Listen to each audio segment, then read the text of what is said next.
దైవ స్వభావంలోనికి మారాలి. చూడండి, కొలస్సీలకు రాసిన పత్రిక 2వ అధ్యాయం 20 వచనం చదవండి. కొలస్సీలకు రాసిన పత్రిక 2వ అధ్యాయము 20 వచనం చదవండి జాగ్రత్తగా. మీరు క్రీస్తుతో కూడా లోకము యొక్క మూల పాఠముల విషయమై మృతి పొందిన వారైతే, మృతి పొందుట అంటే సమాధి చేయబడుట, మృతి పొందిన వారైతే లోకములో బ్రతుకుచున్నట్టుగా మనుషుల ఆజ్ఞలను పద్ధతులను అనుసరించి చేత పట్టుకొనవద్దు, రుచి చూడవద్దు, ముట్టవద్దు అను విధులకు మీరు లోబడనేలా అవన్నీ వాడుకున్న చేత నశించిపోవును. ఇక్కడ మీరు గమనించారు కదా, ఇప్పుడు లోకము యొక్క మూలపాఠముల విషయమై అన్నాడు. చూడండి, లోకం విషయమై అని అర్థం. మూలపాఠములు అన్న దగ్గర కింద ఏమన్నాడు? భూతములు అన్నాడు. చూడండి, భూతములు ఏంటి ఏంటి భూతములు అంటే? భూతములు అనగానే తయ్యారు ఏంటి అంతే కదా. ఈ లోకంలో ఏమంటారు? భూతములు. భూతం అంటే దయ్యాలు కాదు, భూతములు అంటే నేనేం పంచభూతాలు అంటే ఏంటివి? అవే మరి ఇక్కడ అదేనా చెప్పింది? బైబిల్ ప్రకారం చూద్దాం మనం. భూతములు అంటే ఏంటో అంతే కదా. భూతములు అంటే పాత పద్ధతులు దగ్గరికే వచ్చినట్టు. అసలు భూతములు అంటే ఏంటంటే ఇక్కడ బైబిల్ ఎక్కువ అనుసారంగా ధర్మశాస్త్రము. అది భూతములు అంటే అర్థం ఏంటంటే, భూతము అనలేదు అక్కడ, భూతములు అంటే పంచకాండము అని అర్థం. పంచకాండము బాగా వినాలి. ఈ మాట మీరు ఎప్పుడైనా విన్నారా? పంచభూతములు అనే మాట విన్నారా బైబిల్లో? ఎక్కడో చెప్పండి. పంచభూతములు తనను వేంద్రముతో. అబ్బా, ఇక్కడికే వచ్చాడు.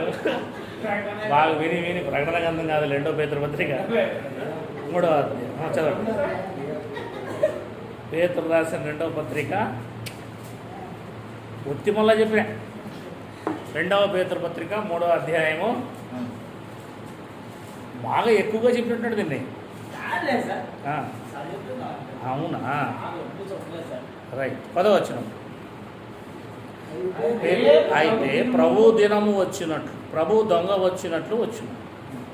ఆ దినము ఆకాశములు మహాధ్వనితో గతించిపోవును, పంచభూతములు మిక్కటమైన వేండ్రముతో లయమైపోవును, భూమియు దాని మీద ఉన్న కృత్యములను ఇవన్నీ ఇట్లు లయమైపోవినవి గనక ఆకాశములు రవులుకొని లయమైపోవు, పంచభూతములు మహావేంద్రముతో కరిగిపోవునట్టు దేవుని దినపు రాకడకు కనిపెట్టుచు ఆశతో అపేక్షించచ్చు మీరు పరిశుద్ధమైన ప్రవర్తనతోనూ భక్తితోనూ ఎంతో జాగ్రత్త గలవారై ఉండవలెను. ఇక్కడ పంచభూతములు పంచభూతములు అని 2 సార్లు చెప్పాడు కదా, 10వ వచనంలో 11వ వచనంలో కూడా కదా. పంచభూతములు ఏమవుతాయన్నాడు ఇక్కడ? నిక్కటమైన లేదా మహావేంద్రముతో కరిగిపోవును అన్నాడు. ఇక్కడ భూమి ఆకాశములు కూడా అన్నాడు. అందుకే ఏమనుకుంటున్నారు అంటే, ఈ భూమి ఆకాశములు పంచభూతాలన్నీ కూడా ఏమవుతాయి? ఇక్కడ పంచభూతాలు అంటే ఏంటంటే అర్థము ధర్మశాస్త్రము అని అర్థము. ధర్మశాస్త్రము భూతములు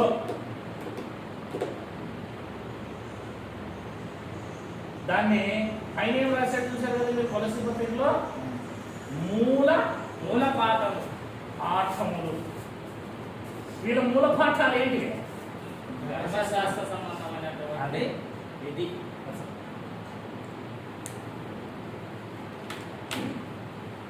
మూల పాఠం అంటే దాన్నే మనము ఎలిమెంటరీ ఏమంటారు ఎలిమెంటరీ లాంగ్వేజ్ కానీ లేకపోతే ఎలిమెంటరీ ఎడ్యుకేషన్ కానీ అనొచ్చు. చిన్న పిల్లలకు నేర్పించేవాడు అంతే. కాబట్టి పంచభూతములు అని ఇక్కడ 2వ పేతురుల పత్రిక రాసినప్పుడు ఈసారి మీరు ఎప్పుడు భయపడుకోకుండా ఏం చెప్పాలి? ఇప్పుడు ధర్మశాస్త్రం గురించి ధర్మశాస్త్రం పోతాదని యుద్ధ లాంగ్వేజ్తో మాట్లాడుతున్నాడు, మెటఫోరికల్ లాంగ్వేజ్తో మాట్లాడుతున్నాడు అనమాట. అది ఆకాశము భూమి అంటే ఆ యొక్క దేవాలయము, ఆ తర్వాత భూమి అంటే యేసుక్రీస్తు వారు పాదపీఠమైన యెరూషలేము. ఆ ప్రాంతం అంతా దేవుని పాదపీఠమైన యెరూషలేము అనే భూప్రాంతం. ఫోకస్ అంతా దాని మీదే కదా ఉండేది. అది దానికోసం మాట్లాడుతున్నాడు. దీన్ని చూసి మనలో ఏం చేస్తారు? ఈ పాల్కుమార్ ఆకాశము సృష్టి నాశనం అవ్వు ఏమి అవ్వు అంటాడు. మరి 3వ అధ్యాయంలో ఉండేది ఏందని కొన్ని బ్యాచ్ వెళ్ళిపోయాడు. అవునా లేదా? అక్కడ ఉన్న సందర్భాన్ని అర్థం చేసుకోలేకపోయారు. యేసుక్రీస్తు రాకడతో ఒక భూమిని, ఒక ఆకాశాన్ని దేవుడు కలిగి ఉన్నాడు. కేవలం అది భౌతికంగా, అది యెరూషలేము, ఇశ్రాయేలు 12 గోత్రాల ప్రాంతం. వారికి పంచభూతములు ఇచ్చాడు ధర్మశాస్త్రం, దాని మీద ఆధారపడమన్నాడు. అది తీసేస్తాడు, వీళ్ళ ప్రాంతము తీసేస్తాడు అని దాని లాంగ్వేజ్ అది యుద్ధ భాషతో మాట్లాడుతున్నాడు. అంటే వార్ లాంగ్వేజ్ అంటారు దాన్ని. చింతపండు అయితే కదా నీకంటే చింతపండు ఏం కాదు. అవునా లేదా? అంతే. సున్నం పడుతుందా నీకంటే సున్నం పడుతుందని కాదు. మాట తీరు యుద్ధ భాష, వాళ్ళ యొక్క మరి ప్రాంతీయ భాషను మనం గుర్తుపెట్టుకోవాలి. రైట్. ఇంకా మనం అక్కడికి వద్దాము. 2వ అధ్యాయం కొలస్సీలకు రాసిన పత్రిక. మధ్య మధ్యలో సబ్జెక్ట్ వచ్చినప్పుడు కూడా మీకు ఇలాంటివి ఉంటే అవి కూడా తెగొడుతూ పోతూ ఉంటాను. 20వ వచనం చదువుదాం. మీరు క్రీస్తుతో కూడా లోకము యొక్క మూల పాఠముల విషయమై. ఎందుకు అక్కడ అదే చెప్పాలి? పంచభూతములు అంటే లోక మూల పాఠాలు అంటే అవేనే ఎందుకు గ్యారెంటీ చేయాలి? అంతే కదా. ఇప్పుడు గ్యారెంటీ ఎందుకు చేయాలో 13వ వచనం నుంచి అవుదాం. 13వ వచనం నుంచి మరియు అపరాధము వలనను శరీరమందు సున్నతి పొందక ఉండుట వలనను మీరు మృతులై ఉండగా దేవుడు వ్రాతపూర్వకమైన ఆజ్ఞల వలన మన మీద రుణముగాను మనకు విరోధముగాను నుండిన పత్రమును మేకులతో సిలవగొట్టి దాని మీద చేవ్రాతను తుడిచివేసి మనకు అడ్డము లేకుండా దాన్ని ఎత్తివేసి మన అపరాధములన్నిటినీ క్షమించి ఆయనతో కూడా మనము జన్మింపజేసాను. ఆయన ప్రధానులను అధికారులను నిరాయుధములుగా చేసి శిలువ చేత జయోత్సవముతో వారిని పట్టి తెచ్చి బాహటముగా వేడుకకు కనపరచెను. కాబట్టి అది కంటిన్యూ అవుతుంది చూడండి అక్కడ. ఓకేనా? ధర్మశాస్త్రం కోసం మాట్లాడుతున్నాడని 13వ వచనం నుంచి మనకి 23వ వచనం వరకు అర్థం కావట్లేదా? అదంతా ఒకే ప్యాటర్న్ అర్థం కావట్లేదా? అదనమాట. ఇప్పుడు చెప్పండి, భూతములు అంటే ఏంటివి? ఆత్మలు అనకండి, ఆత్మలు అనకండి. భూతములు అనగానే పంచభూతాలని కూడా అనకండి. భూతములు అనగానే ఇప్పుడు మీకు కొత్త పదం దొరికింది, ధర్మశాస్త్రము. మూల పాఠాలు అనగానే ధర్మశాస్త్రములో ఉన్న పాఠాలు. అది కిందికి రండి. 16. కాబట్టి అన్నపానముల విషయంలోనైతే ధర్మశాస్త్రమే కదా. ఇందాకే మాట్లాడుకున్నాం ఏమన్నా తినొచ్చని. కానీ ధర్మశాస్త్రంలో ఉన్నవారు అది తినకూడదు ఇది తినకూడదు అంటారు. పండగ, అమావాస్య, విశ్రాంతి దినము అన్న వాటి విషయంలోనైనా మీకు తీర్పు తీర్చ ఎవరికి అవకాశము అంటే అర్థం ఏంటి? మరలా ధర్మశాస్త్రం వైపు తిరగద్దు, దాన్ని సిలువేసేసాడు. 17. ఇవి రాబో వాటి ఛాయే కానీ నిజస్వరూపము నిజస్వరూపం ఎవరిలో ఉందంట? క్రీస్తులో ఉందంటే యేసుక్రీస్తు వారు వచ్చేదాకా మాత్రమే అవి అమల్లో ఉంటాయి. అంటే 17వ వచనం మీకు ఏమర్థమవుతుంది ఇప్పుడు ఇక్కడ? ఇవి రాబో వాటి ఛాయే కానీ నిజస్వరూపం క్రీస్తులో. ఇప్పుడు రాబో వాటి ఛాయ అంటే అర్థం ఏంటి? రాబో వాటి ఛాయే కానీ నిజస్వరూపము క్రీస్తులో ఉన్నది అని ఆ సెంటెన్స్ని ఫుల్ఫిల్ చేయండి, నాకు వ్యాఖ్యానం చేయండి, నిర్వచనం చెప్పండి. అక్కడ ఉన్న టెన్స్ని నిర్వచనం చేయండి. రాబో నాగరాజు అంటే చెప్పు. కొత్త మనం నిబంధన. మనం క్లాస్ చెప్పడానికి వచ్చాము, సార్. అవునా? మరి ఎప్పుడైనా సమాజం నేర్పించేకి వచ్చాం మనం. రాబో వాటి ఛాయే కానీ నిజ స్వరూపంలో యేసుక్రీస్తులో ఉన్నది. ఛాయనా ఛాయ ఛాయ నీడ. రాబో వాటి ఛాయయే కానీ రైట్. ఇప్పుడు ఇది మీరు గమనించండి, అక్కడ టెన్స్ చెప్పండి, వ్యాఖ్యానం చేయండి దాన్ని. మరొకసారి చదవండి. ఒకసారి చదువు సార్, గట్టిగా చదువు, గట్టిగా. ఇవి రాబో వాటి ఛాయే కానీ నిజ స్వరూపం క్రీస్తులో ఉన్నది. ఏం చెప్తాను ఆ వచనం? Future tense. Future tense, very good. అని భాషలో ఉన్నాడు, నేనేం చాలా వీక్లో ఉన్నాను. మడుకొచ్చుకుంటారా? మడుకొచ్చుకోండి. ఈ కాఫీ ఏమైనా కావాలా? అట్లా ఉండాలా, షార్ప్గా ఉండాలా. కత్తిని మనం పట్టుకున్నా, మనల్ని కత్తి పట్టుకున్నా ఏమవ్వాలా? తెగాల్సింది మనకే. రైట్. ఫ్యూచర్ టెన్స్లో ఉందని చెప్తున్నాడు ఆయన. ఎట్లా చెప్తున్నావు ఫ్యూచర్ టెన్స్లో ఉంది? రాబోయే. రాబోయే వాటి యొక్క అంటున్నాడు. అంటే అప్పటికి రాలేదనే? కొలస్సీ పత్రిక రాయబడే సమయానికి రాలేదనే? చెప్పండి. Very good. మరి యేసుక్రీస్తు వారు ఏడి 27లో బోధకు వచ్చాడు కదా, బోధ చేయడం మొదలుపెట్టాడు కదా. 26 అనుకుందాంలే, 26లో 30లో ఏమయ్యారు ఆయన? సిలువ వేయబడ్డాడు కదా. ఇప్పుడు కొలస్సీ పత్రిక ఎప్పుడు రాయబడింది? 62లో రాయబడింది. యేసుక్రీస్తు వారు వచ్చి అప్పటికి ఏమయ్యారు? నేను ఇట్లా అంటున్నాను, వెళ్ళిపోయాడు. వెళ్ళిపోయాడు అనుకుంటుంది. అంటే దూరంగా ఉన్న వాళ్ళకి మాటలు ఇవ్వబడినప్పుడు ఏమంటాం మనము? ఎట్లా అంటాం? స్వరం విన్నప్పుడు ఏమంటాం? కనుక ఇప్పుడు ఇక్కడి నుంచి ఇక్కడికి ఎన్ని సంవత్సరాలు? 32 కదా. 32 ఇయర్స్ తర్వాత కూడా ఏమంటారు ఇక్కడ? రాబో వాటి యొక్క ఛాయే కానీ నిజ స్వరూపం ఎవరిలో ఉందంటున్నాడు? అంటే అర్థం ఏంటి? ఇంకా క్రీస్తులో రాబో వాటి యొక్క ఛాయ నిజ స్వరూపం ఇంకా రాలేదని కదా అర్థం. మరి ఎప్పుడు వస్తుంది? అప్పటి వరకు ఏముంటుంది? ఏంటా ఛాయ? ఇంకా రాలేదు. ఇప్పుడు ఏం ధర్మశాస్త్రం ఇప్పటి వరకు ఇంత క్లియర్ గా చెప్తున్నావు ఈ ప్రపంచానికి ఏం కావట్లేదు? అర్థం కాకపోవడానికి కారణం ఏంటంటే ఇదే సూత్రం అర్థం కాలే వాళ్ళకి.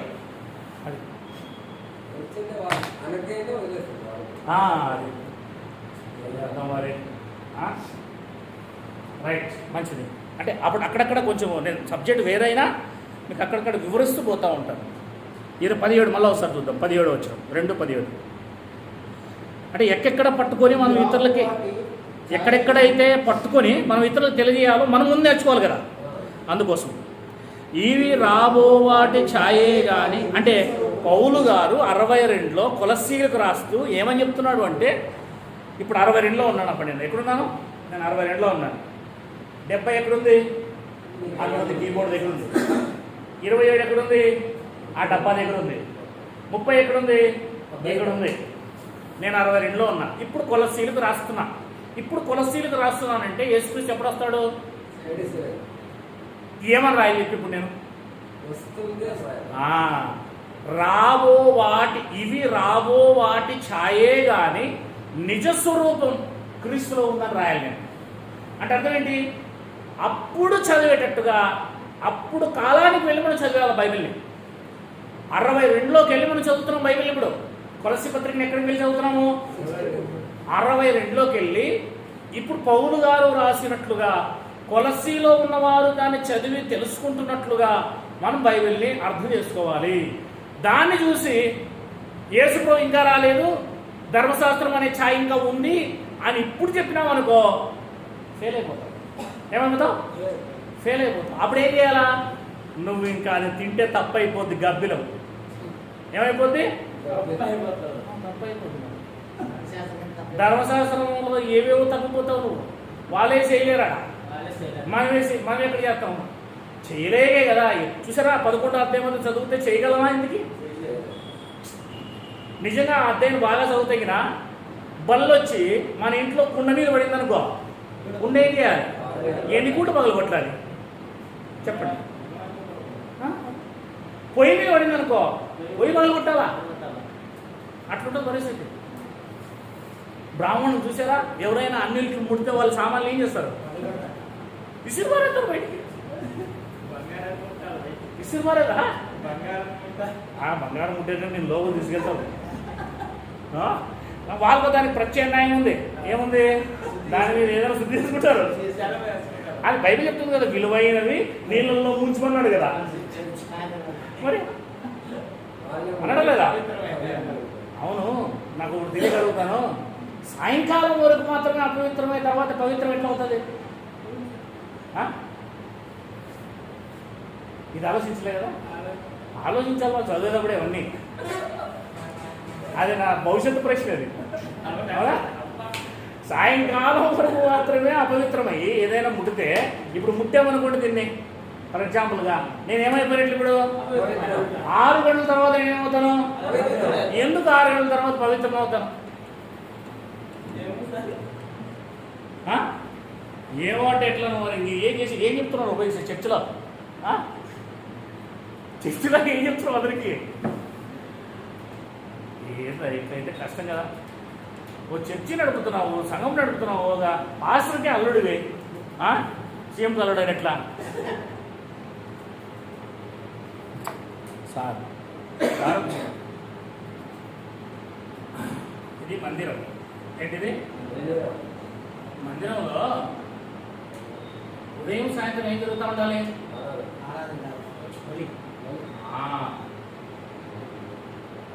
ఉదయం సాయంత్రాలు ఏం జరగాలి? కరెక్ట్గా ఉదయం 6 గంటలకు బలి జరుగుతుంది, సాయంత్రం 6 గంటలకు ఏం జరుగుతుంది? ఎప్పుడైతే ఈ బలి జరుగుతుందో ఆ దేశంలో 12 గోత్రాల వారు ఎవరైనా అపవిత్రులందరూ కూడా ఈ బలి కిందకి వచ్చేసి పవిత్రులైపోతారు. అందుకే ఉదయం రాత్రి చేసిన దానికి అపవిత్రము, ఉదయం పవిత్రుడవుతాడు. రాత్రి స్త్రీలతో అపవిత్రం అంటే సంథింగ్ ఓకే. వాళ్ళు ఉదయం బలి ఇవ్వగానే ఆ 12 గోత్రాల వారందరూ ఇక్కడ బలి ఇవ్వగానే ఏమైపోతారు? రక్తం కింద వాళ్ళు పవిత్రులైపోతారు. రాత్రి జరిగిన దానికి అది బైబిల్లో ఉంటుంది ఆ మాట కూడా. పగులు జరిగిన దానికి సాయంత్రం బలి ఇవ్వగానే ఏమవుతాడు? ఇలా రొటేషన్గా 24 గంటల సేపు పొద్దునోడు సాయంత్రం కూడా ఏమవుతారు? అలా ఆడ బలిచ్చే ముందు వీళ్ళందరూ ఏమవుతుంటారు? అందుకే మనం ప్రభురాత్రి భోజనంలో హస్తం వేసినప్పుడల్లా మన పాపాలన్నీ జ్ఞాపకం చేసుకుంటాం కనుక ఆ రోజు మన పాపాలు క్షమింపబడతాయి. అందుకే రొట్టె ద్రాక్షరసంలో ఒక క్రైస్తవుడు నిరంతరము హస్తం వేయాలి, తెలుసా? అప్పుడు క్రైస్తవుడుగా నువ్వు అయిన తర్వాత ఒకవేళ పొరపాట్లు చేస్తే అది ఎప్పుడైతే నువ్వు పుచ్చుకుంటావో క్షమాపణ చెందుకొని అప్పుడు వరకున్న పాపాలన్నీ క్షమించేస్తాడు దేవుడు. అందుకే దాన్ని రొటీన్గా పెట్టాడు దేవుడు. ఆ రొట్టె ద్రాక్షరసాన్ని పెట్టింది ఎందుకు తెలుసా? దానికోసం పెట్టి అది నా క్రొత్త నిబంధన అన్నాడు. అంటే రక్తము అని అర్థం. నిబంధన. దాన్ని తిన్నప్పుడు ఏమవుతుందంటే నువ్వు పాపాలు ఒప్పుకొని దాన్ని తిన్నప్పుడు ఈ నెల రోజులు చేసిన పాపాలు కావచ్చు, వారం వారం ఇస్తారు, వారం రోజులు చేసిన పాపాలు కావచ్చు, క్షమించబడతాయి. దాన్ని నిర్లక్ష్యం చేసావనుకో నీ పాపం విషయంలో నిన్ను నిర్లక్ష్యం చేస్తాడు దేవుడు. అక్కడ పెట్టాడు దేవుడు దాన్ని. అర్థమవుతుందా? అప్పుడు యేసుక్రీస్తు 2000 సంవత్సరాల క్రితం సెలవుబడిన ఆ యొక్క రక్తం నిన్ను ఈ రొట్టె ద్రాక్షరసం తిన్నప్పుడు ఏం చేస్తుంది? నీవు కొనసాగించిన ఏమంటే పాపాలు చేయకుండా ఎవరుంటారండి? అవునా? నేనైతే చేస్తున్నాను, ఒప్పుకుంటున్నాను. నేను పాపం కాదని మాత్రము ఒప్పుకోలేను. ఓకేనా లేదా? ఏదో అబద్ధం ఆడతాము, మోసం చేస్తాము, చిన్న చిన్న విషయాలు మనం ఏం చేస్తాము? తప్పనిసరిగా పొరపాటు అవుతుంది కనుక పాపము చేస్తాము, చేసే తీరుతాం, మనిషి స్వభావం చచ్చిపోయేదాకా. కానీ మనల్ని కప్పుతూ వచ్చేది, మనల్ని క్షమిస్తూ వచ్చేది ఏది? ఆ రొట్టె ద్రాక్షరసమే. అందుకే పెట్టాడు దాన్ని. అది తిన్నప్పుడు మనం ఎవరు జ్ఞాపకం చేసుకుంటామో? క్రీస్తుని. అప్పుడు మనకేమవుతుంది? వీళ్ళు ఉదయం సాయంత్రం అప్పగించిన దానికి వాళ్ళు ఎట్లయితే పవిత్రం అవుతారో మనం. ఇది అందుకే సంఘంకి రావాలి, వాటిలో పాల్గొనాలి క్రైస్తవుడు అంటే. మనం దాన్ని చాలా ఈజీగా తీసేసాం అనుకో. ఇక్కడ వీళ్ళు ఎక్కడో గొర్రె అర్పిస్తే నేనేంటి పవిత్రం అవుతానంటే కాదది. విశ్వాసంతో కూడింది అది. ఏంటి? విశ్వాసంతో కూడింది అది. రైట్, ముందుకు పోదాం. కొలస్సీలకు రాసిన పత్రిక 2వ అధ్యాయం చదువుతున్నాం మనం, అంతేనా? 17వ వచనం. ఇవి రాబో వాటి ఛాయే గాని నిజస్వరూపం క్రీస్తులో ఉన్నది. 18. అతి వినయాసక్తుడై దేవదూత ఆరాధనయందు ఇచ్చ కలిగి, అంటే చూసారా దేవదూత ఆరాధన అంటే ఏంది? స్తుతి స్తుతి స్తుతి స్తుతి స్తుతి స్తుతి స్తుతి స్తుతి స్తుతి, ఆరాధన ఆరాధన ఆరాధన, దేవా స్తోత్రం స్తోత్రం స్తోత్రం, హల్లెలూయా హల్లెలూయా హల్లెలూయా, పరిశుద్ధుడు పరిశుద్ధుడు పరిశుద్ధుడు అంటూ కేవలం వీళ్ళు ఏం చేస్తుంటారు? కేవలం ఆరాధిస్తుంటారు, స్తుతిస్తుంటారు, కృతజ్ఞత చెల్లిస్తుంటారు. అంటే దేవదూత ఆరాధన యందు ఇచ్చ కలిగి అన్నటువంటి అక్కడ తాను చూచిన వాటిని గూర్చి, అంటే తాను చూచిన వాటిని గూర్చి అంటే అర్థం ఏంటంటే తను చూశాడు కానీ దేవుడు చూపించలేదని అర్థం. అది అర్థమైందా? తను చూశాడు కానీ దేవుడు చూపించలేదు అని అర్థం. ఏదైనా కూడా ఒకడు ఒక పాస్టర్ అంటండి, సువార్థికుడు, ఇలాగే వనస్తుడు ఉంటాడు. సువార్థికుడు బాగా సంఘానికి పెద్దగా ఉంది. ఒక అమ్మాయిని చూశాడు. ఆ అమ్మాయిని ఎలాగైనా సరే ఏం చేద్దామో వివాహం చేసుకుందాము. బాగా సేవ ముందుకు పోతూ ఉంది. సేవకుడుగా ఉన్నాడు, సువార్థికుడుగా ఉన్నాడు. ఒకరోజు వాళ్ళ ఇంటికి వెళ్ళాడు. వాళ్ళ ఇంటికి వెళ్ళి అందరూ కూర్చొని ఉండగా నాకు దేవుడు చూపించాడు, మీ అమ్మాయి చేసుకోవాలని చెప్పేసి ఆ అమ్మాయి ఎదురుగా చెప్పాడు. ఇప్పుడు ఏం చేయాలి వాళ్ళు చెప్పండి? నాకు దేవుడు చూపించాడని పాస్ట్ అన్నప్పుడు ఏం చేయాలి వాళ్ళు?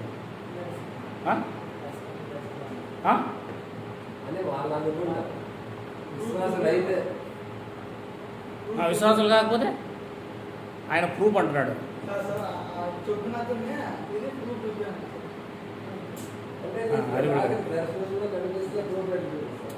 రాత్రి అయినా ప్రార్థన చేసుకుంటున్నాడు, పెళ్లి కానుడైనా కానీ సంఘం అంతట్లో ఆ అమ్మాయి అందంగా ఉంది. పైగా వాళ్ళ పుటిషుడులో ఎలాగైనా సరే పెళ్లి చేసుకోవాలని ఇతనే ఏం చేశాడు? వెళ్ళాడు. వాళ్ళ ఇంటికి వెళ్ళి నాకు రాత్రి దేవుడు చూపించాడు, మీ అమ్మాయిని చేసుకోమని డైరెక్ట్ చెప్పేశాడు చనువుని బట్టి. ఇప్పుడు వాళ్ళు ఏం చేయాలంటావు? నేను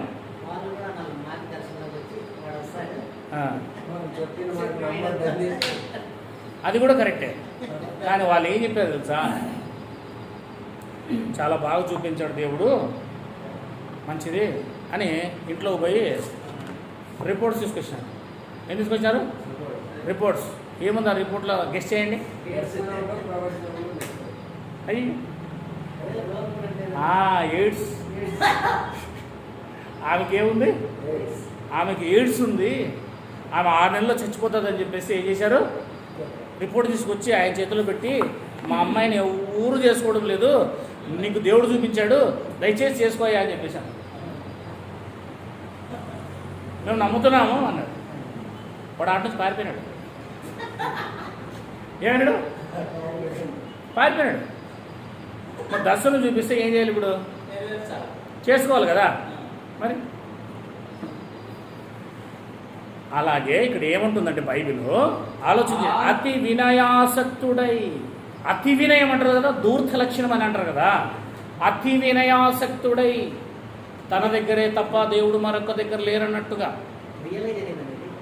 రియల్గా జరుగుతుంది కూడా, జరిగింది కూడా.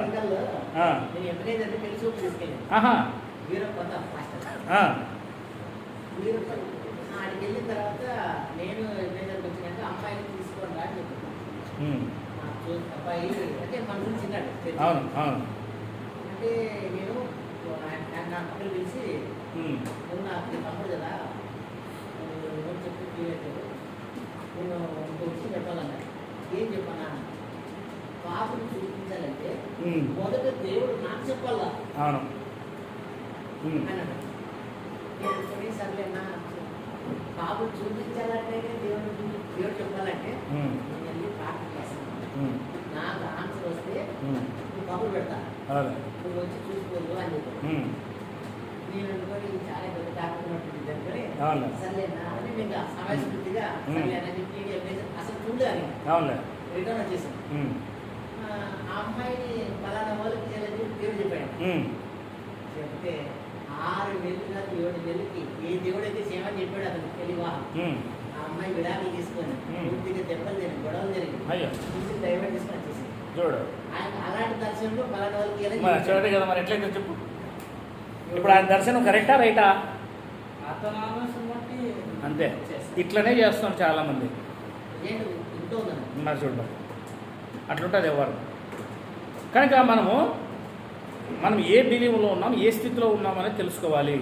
చక్కని ప్రజల్ని ఏమవుతారు ఈరోజు నమ్మేస్తారు.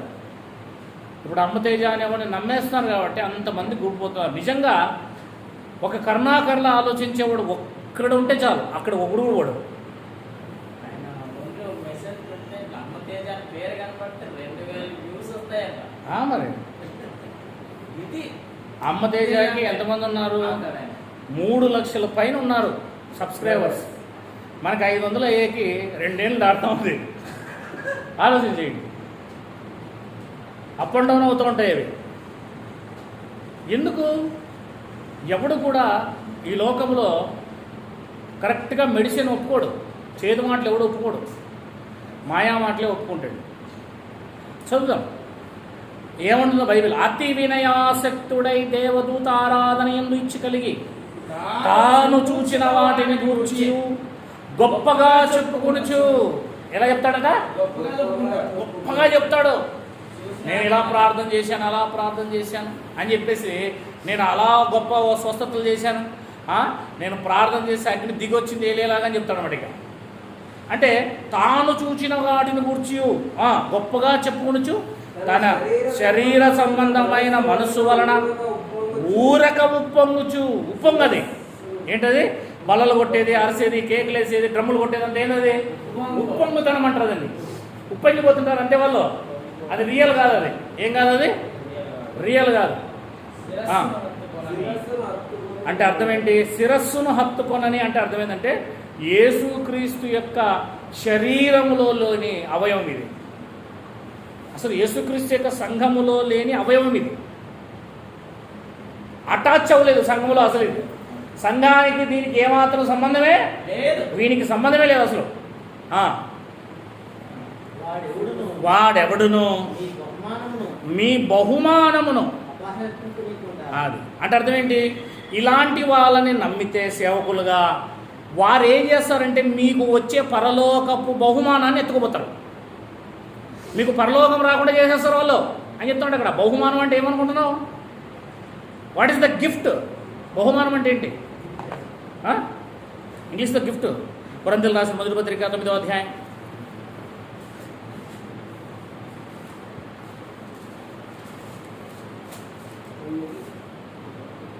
24. పందెపు రంగమందు పరిగెత్తు వారి అందరూ పరిగెత్తుదురు గాని ఒక్కడే బహుమానం పొందునని మీకు తెలియదా?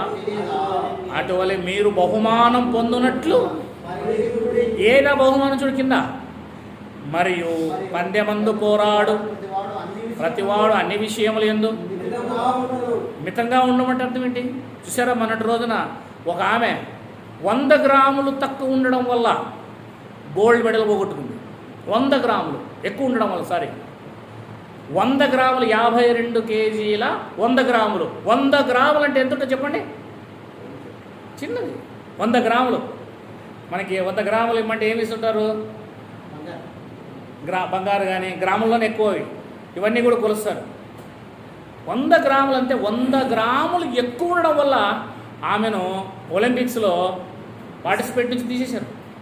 రాత్రంతా నిద్ర మేలుకొని రక్తం కూడా తీసేసింది ఆమె. ఆడికి 2 కేజీలు ఉంటే 2 కేజీల్లో 100 గ్రాములు తగ్గించుకోలేకపోయింది టైంలోపు.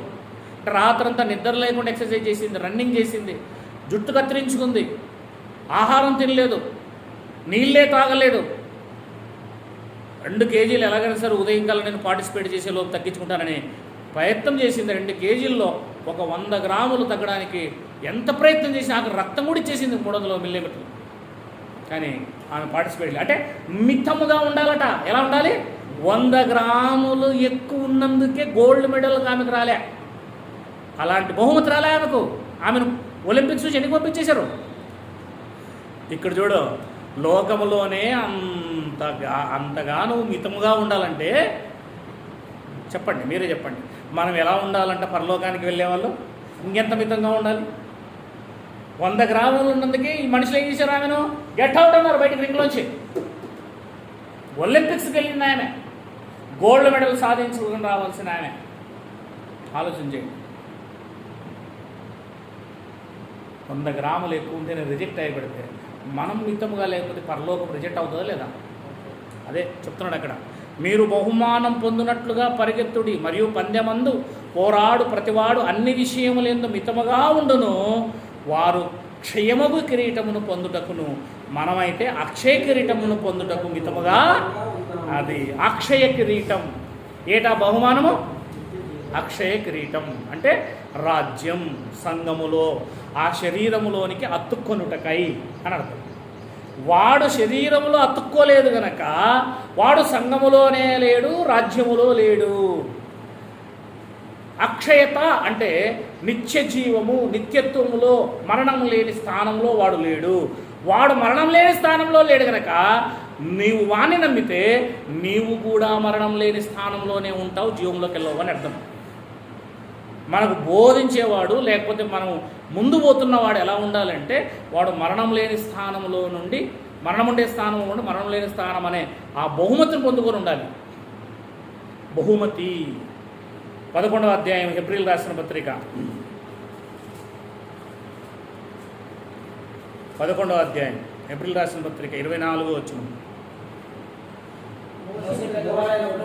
మోషే పెద్దవాడైనప్పుడు విశ్వాసమును బట్టి ఐగుప్తు ధనము కంటే క్రీస్తు విషయమైన నింద గొప్ప భాగ్యమని ఎంచుకొని అల్పకాలము పాప భోగము అనుభవించుట కంటే దేవుని ప్రజలతో శ్రమ అనుభవించుట మేలని యోచించి ఫరో కుమార్తెకు కుమారుడునని అనిపించుకున్నటకు ఒప్పుకోలేదు. ఏలైనగా అతడు ప్రతిఫలముగా కలుగు. సరే, దేని ఎందుకు దృష్టి ఉంచాడు? మీకు 3వసారి చూపించా ఇప్పుడు నేను. బహుమానం. అవునా? బహుమానం. కొరంథీయులకు రాసిన మొదటి పత్రిక 9వ అధ్యాయంలో చూశారు, 24వ వచనంలో. కొలస్సీ పత్రికలో చూశారు బహుమానం. ఇప్పుడు ఇక్కడ ఏప్రిల్ రాసిన పత్రిక 11వ అధ్యాయం 24 నుంచి 26 వచనాల్లో కూడా చూశారు బహుమానం. దేని పొందడానికి ఈ లోకంలో ఉన్నది నాకు వద్దనుకున్నాడు? అదిగో దేవుని రాజ్యం. దేవుని రాజ్యం. ఫిలిప్పీలకు రాసిన పత్రిక 3వ అధ్యాయము 14వ వచనం. ఫిలిప్పీలకు రాసిన పత్రిక 14వ వచనం 3వ అధ్యాయంలో, క్రీస్తు యేసునందు దేవుని ఉన్నత పిలుపునకు కలుగు బహుమానమును పొందవలని గురి యొద్దకే. అది దేవుని యొక్క రాజ్యం కొరకు పరిగెడుతున్నారు వాళ్ళు, అప్పటికి రాలేదు కనుక. ఇప్పుడు గమనించండి, క్రీస్తు యేసునందు దేవుని ఉన్నత పిలుపునకు కలుగు బహుమానం అంటే యేసుక్రీస్తు మనల్ని పిలిచింది దేని కొరకు? ఆ బహుమానం కొరకు. మనం ఎందుకు కొరకు వచ్చాము? కడుపు నొప్పి సార్, మోకాళ్ళ నొప్పి సార్, నేను ఇంత లావు తెచ్చాను సార్, నువ్వు నిరప్ప ప్రార్థన చేయండి సార్. పిలిచింది ఎందుకంటే బహుమానం కొరకు. ఒలింపిక్స్కి పోయి మనం ఎట్లా ఒలింపిక్స్కి పోయి సార్ నిమ్మకాయ ఇది నువ్వు తీసుకొని మాకు ప్రార్థన చేయండి అంటుండే. శరీర సంబంధమైన వాటి విషయంలో కాదండి మనల్ని పిలిచింది. మనల్ని పిలిచిన పిలుపు నీకు బహుమతి ఇస్తానని పిలిచాడు. ఇప్పుడు బహుమతి పొందాలంటే మనం ఏం చేయాలి? పందెపు రంగంలో మితముగా పరిగెత్తాలి. ఇవన్నీ కలుపుకొని మీరు మాట్లాడుతున్నారు.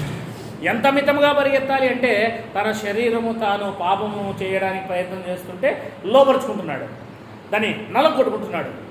లోకం వైపు, ధనం వైపు, రాజ్యం వైపు ఆశ వస్తున్నా కూడా నాకు అది వద్దు, నాకు కష్టాలు, బాధలే, సమస్యలే కావాలని మోసే సమస్తాన్ని వదులుకుంటున్నాడు దానికోసం. ఇది బహుమతి. 4 చార్ట్లు చూపించాను మీకు నేను. రండి కొలస్సీ పత్రిక వచ్చేద్దాం.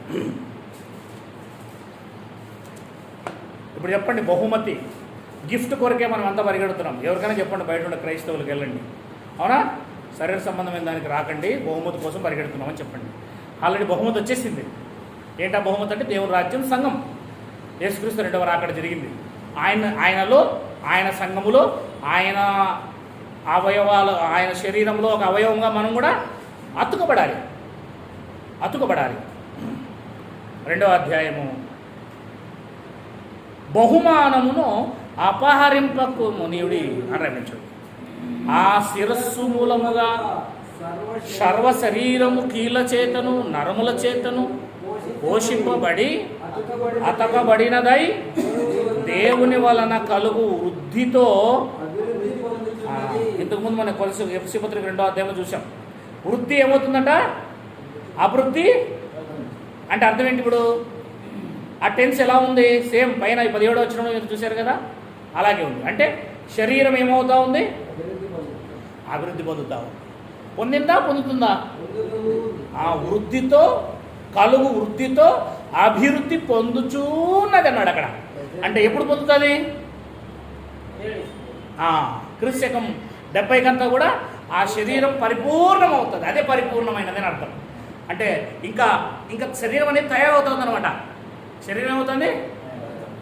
ఇక్కడ వరకు తయారు కావాలి. తల పైన ఉంది, ఇక్కడ వరకు తయారు కావాలా అంటే ఇక్కడ వరకు తయారైంటుంది అనమాట. కొలస్సీ పత్రిక వచ్చేప్పటికి ఇంకేం కావాలి? ఇవన్నీ తయారు కావాలి. చూడండి, వినాయకుని బొమ్మ తయారు చేసేటప్పుడు ఎట్లా తయారు చేస్తారు? బొమ్మనే తయారు చేస్తారు. ఒకటి సరే, అవునా లేదా? ఒకటి కడుపును తయారు చేస్తాడు. ఫస్ట్ కడుపును తయారు చేసి ఒక పెద్ద ప్లేస్లో పెడతాడు, అవునా? ఆ తర్వాత కాళ్ళు అతికిస్తాడు దానికి ఇట్లా సైడ్ నుంచి. ఆ తర్వాత చేతులు అతికిస్తాడు, తొండం అతికిస్తాడు, తలకాయ లాస్ట్లో పెడతాడు. మీరు చూడండి, కావాలంటే బయటికి వెళ్ళి లేదా యూట్యూబ్లో ఇట్లా నేను అవునా? అది తయారు కావడానికైనా సరే 2-3 రోజులు అవుతుంది. పెద్దదైతే 1 వారం అయితే, నెల అవుతుందో. అలాగే AD 30 నుంచి AD 70 లోపు పరిపూర్ణం అవుతా ఉంది. ఏమవుతుంది శరీరము? దాన్నే పరిపూర్ణత. పరిపూర్ణత అంటే ఏంటి? ఇక్కడ వరకు తయారైపోయింది. AD 70 లోపు తల వచ్చి దీని మీద ఏమైంది? కూర్చుంది. పరిపూర్ణమైంది. ఒకటి శరీరాన్ని చూపించాడు, 2 మందిరాన్ని చూపించాడు. ఈ 2 రకాలుగా అర్థం చేసుకోవాలండి. మందిరం పరిపూర్ణమవుతుంది అని చెప్పాడు ఒక పక్కన, శరీరం కూడా తయారవుతుందని చెప్పాడు. ఇప్పుడు ఆ శరీరములోనికి మనము రావాలి. మనం ఏం చేయాలి? ఆ శరీరంలోకి రావాలి. లేదా అదే దేవుని ఆలయం. శరీరమే యేసుక్రీస్తు శరీరం. ఎవరి ఆలయం? దేవుని ఆలయం, సంఘం. కనుక సంఘము క్రీస్తు AD 70 ఇట్లా అతుక్కున్నారు. అప్పుడు అతుక్కుంటే ఏమంటే అర్థము? ఒకే శరీరంగా మారారు.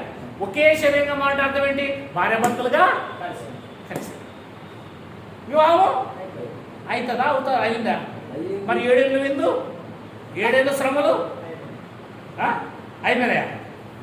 అసలే లేవు. మరి లేని పోలు అని పెట్టారు. అర్థం చేసుకుంటే రైట్. ఇప్పుడు 20వ వచనానికి వచ్చేద్దాం. మీరు క్రీస్తుతో కూడా లోకం యొక్క మూలపాఠముల విషయమై, అంటే ధర్మశాస్త్రం విషయమై ఏమవ్వాలి? మనము మృతి పొందిన వారైతే. నిజంగా ధర్మశాస్త్రం విషయమే మనం మృతి పొందాలా? రోమపత్రిక 7వ అధ్యాయం 1వ వచనం. సహోదరులారా,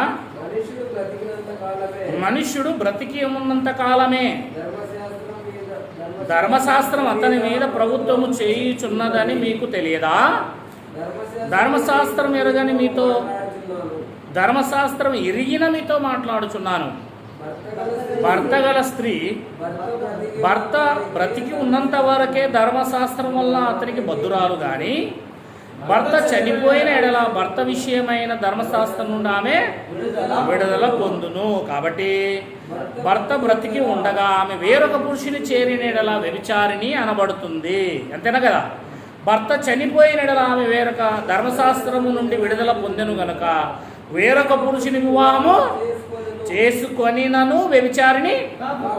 భర్త బ్రతికున్నప్పుడు ఆమె వేరే పురుషునితో ఉంటే, భర్త చనిపోయిన తర్వాత వేరే పురుషుని వివాహం చేసుకుంటే కాదు. ఏం చెప్పాలనుకుంటున్నాడు అక్కడ? ఏం చెప్పాలనుకుంటున్నాడు? ధర్మశాస్త్రం అనే భర్త, క్రీస్తు అనే భర్త, 2 భర్తలు చెప్తున్నాడు అక్కడ. అర్థమవుతుందా మీకు? ధర్మశాస్త్రము గతించిపోయిన తర్వాత క్రీస్తు వస్తాడు. అప్పుడు ఈ చనిపోయిన భర్త ధర్మశాస్త్రానికి సాదృశ్యంగా ఉంది. Very good, very good. తర్వాత రెండవ భర్త చేసుకున్న తర్వాత వ్యభిచారం కాదంటారు కదా. అవును, అది క్రీస్తుని పోలే ఉంది. అది చనిపోయిన తర్వాత ఆమె వేరే వారిని వివాహము చేసుకోవచ్చు. ఆ వేరే వారే యేసుక్రీస్తు వారు. అంతే. చనిపోయింది ఎవరు ఇప్పుడు? ధర్మశాస్త్రం. మరి క్రీస్తుకు వివాహం అయిందా? ధర్మశాస్త్రం పోయిందా? మరి ఇంకా మరి ఇప్పుడు వరకు యేసుప్రభు రాలేదంటాడు, వివాహం కాలేదంటాడు. ఇంటి వీళ్ళు స్పష్టమవుతుందా లేదు మీకు? రైట్. ఇంకా కిందికి వద్దాం. 4వ వచనం. కావున నా సహోదరులారా, మనము దేవుని కొరకు ఫలమును ఫలించునట్లు మృతులలో నుండి సరే వేరొకటి చేరుటకై అంటున్నారు ఇక్కడ. ధర్మశాస్త్రం నీ భర్త అన్నట్టుగా చెబుతూ, ఇప్పుడు అది లేదు అన్నట్టు చెబుతూ వేరొకటి చేరుటకై అని చెప్తాను బిడ్డ. అందుకే పౌలు గారు చెప్పే ఏ మాట అయినా కూడా అంత సులభంగా అర్థం కాదు, అంత కఠినంగా ఉంటుంది. అవి అర్థం కాకున్నందుకు వల్ల ఇవన్నీ జరుగుతూ ఉన్నాయి. ముందు ధర్మశాస్త్రమును చెప్పి భార్యాభర్తల సంబంధాన్ని చెప్పి ఆ తర్వాత ఇప్పుడు క్లియర్ చేస్తున్నాడు ఉపమాన రీతిలో చెప్పి. ఆ భర్త చనిపోయిన భర్త ఎవరూ కాదు, ధర్మశాస్త్రము. ఆమె ఇశ్రాయేలీలు క్రైస్తవులుగా మారి క్రీస్తును చేరుకున్నారు. ఆమె ఇప్పుడు వ్యభిచారిణి కాదు అని చెప్తానండి. ఆమె విచారం చేయలేదు ఇప్పుడు అని చెప్తానండి. ఒకవేళ ధర్మశాస్త్రం ఉండంగానే క్రీస్తును చేరుకుంటే ఆమె వ్యభిచారిణి అవుతుంది. అది 5 చదవండి. కావున నా సహోదరులారా, మనము దేవుని కొరకు ఫలం ఫలించినట్లు మృతుల్లోండి లేపబడిన క్రీస్తును వేరొక పురుషుని చేరుటకై మీరును ఆయన శరీరం ద్వారా ధర్మశాస్త్ర విషయంలో అది ధర్మశాస్త్ర విషయంలో ఏమైపోయారు? ఇప్పుడు ఇక్కడ మృతులయ్యారు. ఒక మనిషి చనిపోయిన తర్వాత అతని మీద ధర్మశాస్త్రం ఏం చేయదు, ప్రభుత్వము చేయదు. కనుక ఇప్పుడు ఆ మనిషి చనిపోయాడు ధర్మశాస్త్రం విషయమై. ఆ మనిషి ఇప్పుడు ఎక్కడికి వెళ్ళాడు? క్రీస్తుని చేరుకున్నాడు. ఏలైనగా మనము శరీర సంబంధమై ఉండినప్పుడు మరణార్థమైన ఫలమును ఫలించుటకై ధర్మశాస్త్రం వలన పాపేచ్ఛలు మన అవయవంలో కార్యసాధకములై ఉండెను. ఇప్పుడైతే దేని చేత నిర్బంధింపబడితమో దేని చేత నిర్బంధింపబడ్డారు? ఏంటి నిర్బంధం అంటే? బంధించబడ్డారు అని అంటారు. ధర్మశాస్త్రం చేత వాళ్ళు ఏమయ్యారు? తాళి కడతాం. ఇట్లా అంటే అర్థం ఏంటి?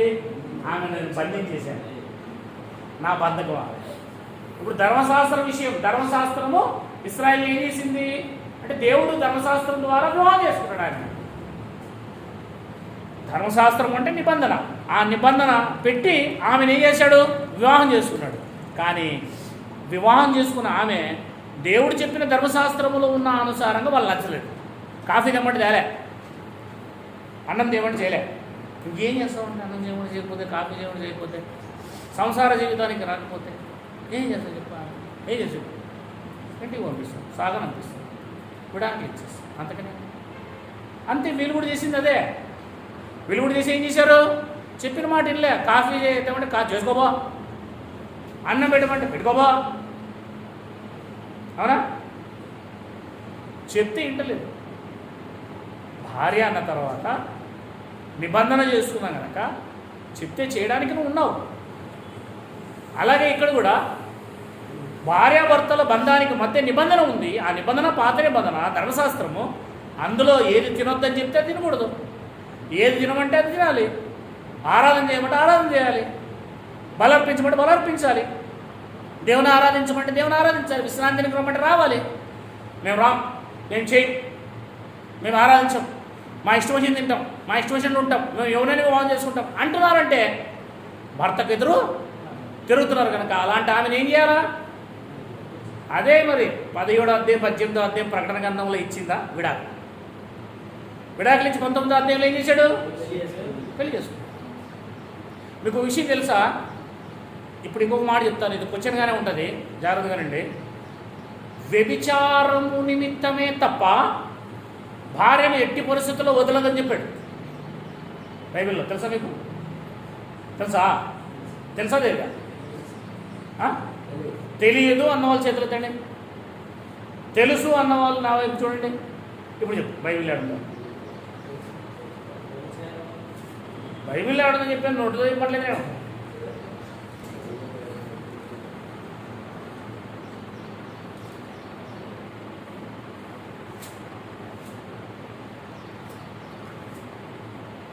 నైట్ డ్యూటీ చేసినావా?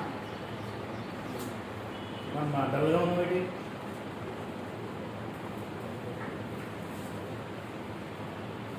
స్లీపింగ్లోకి వెళ్తున్నాడు.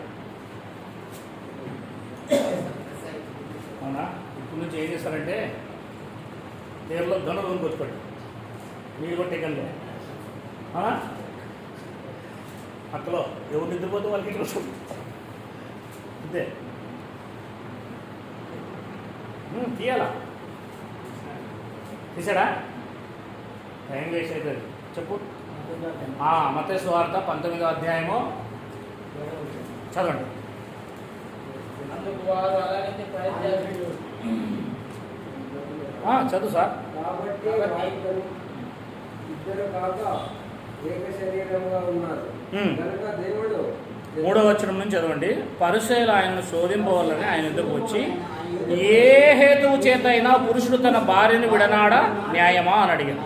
అంటే ఏ కారణమైన చేత, ఏదో కారణం ఉంటుంది, ఆ కారణం చేత మనం భార్యను విడిచిపెట్టొచ్చా, విడాకులు ఇవ్వచ్చా అని అడిగారు.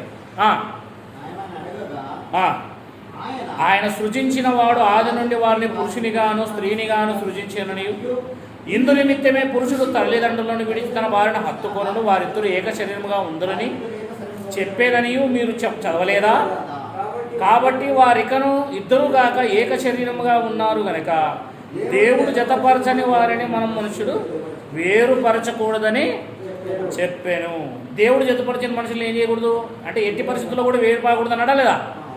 అందుకు వారు అలాగైతే పరిత్యాగ పత్రిక ఇచ్చి, అంటే ఆమెను విడనాడమని మోసే ఎందుకు ఆజ్ఞాపించని వారు ఆయనను అడగగా, మరి విడాకులు ఇవ్వచ్చే, విడాకుల పత్రం రాయొచ్చే అని మోసే రాశాడు కదా అని చెప్పాడు.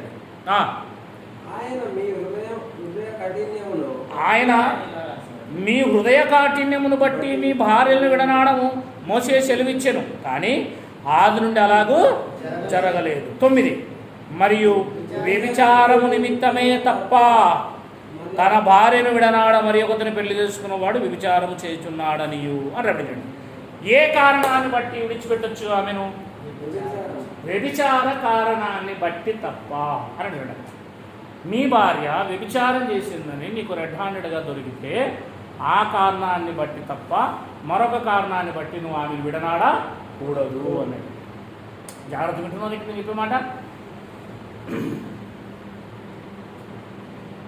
మరి ఇశ్రాయేలును దేవుడు ఎందుకు విడిచిపెట్టాడండి? పరిత్యాగ పత్రిక ఎందుకు రాశాడు? ఎందుకు దేవుడు విడిచిపెట్టాడు? వాళ్ళు వ్యభిచారం చేశారు కనుక. ఏం చేశారు? వ్యభిచారం చేశారు కనుక. కానీ ఇంకో విషయం తెలియాలి ఇక్కడ. మనము అలా చెప్పడం కంటే దేవుడు వారిని విడిచిపెట్టలేదు, కానీ దేవుడు వారు వ్యభిచారం చేస్తూ ఉన్నా సరే, వారు వ్యభిచారం వలన వారు పూర్తిగా మునిగిపోయినా సరే మరలా దగ్గరికి పిలుచుకోనంత గొప్ప మనసు గలవాడు దేవుడు. ఆమె ఇశ్రాయేలు వ్యభిచారం చేసినా సరే, రండి నేను కడుక్కుంటా, మిమ్మల్ని శుద్ధి చేసుకుంటా, రండి అయినా సరే మిమ్మల్ని నేను ఉంచుకుంటా, నాతో పెట్టుకుంటా, మీరు ఏదో పొరపాటు పడి చేశారు అని వ్యభిచారం చేశారు. ఒక పురుషుడు ఒక స్త్రీ కోసం ఆలోచించినట్లు ఆలోచిద్దాం ఒకసారి మనం. ఒక పురుషుడు స్త్రీ మాదిరి, భార్య భర్తల మాదిరి, ఒక భర్త ఒక భార్య వ్యభిచారం చేసింది, రెడ్ హ్యాండెడ్గా పట్టుబడింది భర్తకి. అయినా సరే ఆమె ప్రేమించి దగ్గరికి ఎలాగైతే చేర్చుకుంటాడో అదే రకంగా దేవుడు కూడా ఆమె మళ్ళీ వ్యభిచారం చేసింది. ఇతను చనువును బట్టి చేర్చుకుంటున్నాడని, నా భర్త నన్ను ఏమంటలేడని మళ్ళీ చేస్తుంది, మళ్ళీ రెడ్ హ్యాండ్ పట్టుబడుతుంది, మళ్ళీ చేస్తుంది, మళ్ళీ రెడ్ హ్యాండ్ పట్టుబడుతుంది, మళ్ళీ చేస్తుంది, మళ్ళీ రెడ్ హ్యాండ్గా ఇలా చేస్తూ ఉంది దేవుడు. అదే మన మంచితనమే చేతికాంతనం అంటారు కదా, ఆ రకంగా వ్యభిచారం చేస్తుంది, మళ్ళా పట్టుబడుతుంది, మళ్ళా దేవుడు ఏం చేస్తున్నాడు? పిలుచుకుంటున్నాడు, చేస్తుంది, పిలుచుకుంటున్నాడు, చేస్తుంది, పిలుచుకుంటున్నాడు, చేస్తుంది, పిలుచుకుంటున్నాడు. కానీ దేవుడు ఆఖరికి మళ్ళా రండి అని పిలిచాడు క్రీస్తు ద్వారా. అప్పుడు వీళ్ళే రాలేదు. అంటే వ్యభిచారంలో పూర్తిగా మునిగిపోయి ఈసారి ఆమె ఏమైందంటే, ఇంక నువ్వు ఎన్నిసార్లు పిలుస్తూనే ఉంటావు, నేను ఎన్నిసార్లు చేస్తూనే ఉంటాను, ఇంక నీ దగ్గరికి రాను, నేను వాని దగ్గరే ఉంటాను వెళ్ళి ఆమె వెళ్ళిపోయింది. కానీ దేవుడు మాత్రం ఏం చేయలేదు, విడాకులు ఇవ్వలేదు, ఆమె ఇచ్చేది. ఈ మాట కూడా బైబిల్లో ఒకసారి ఎక్కడ చెప్తారా?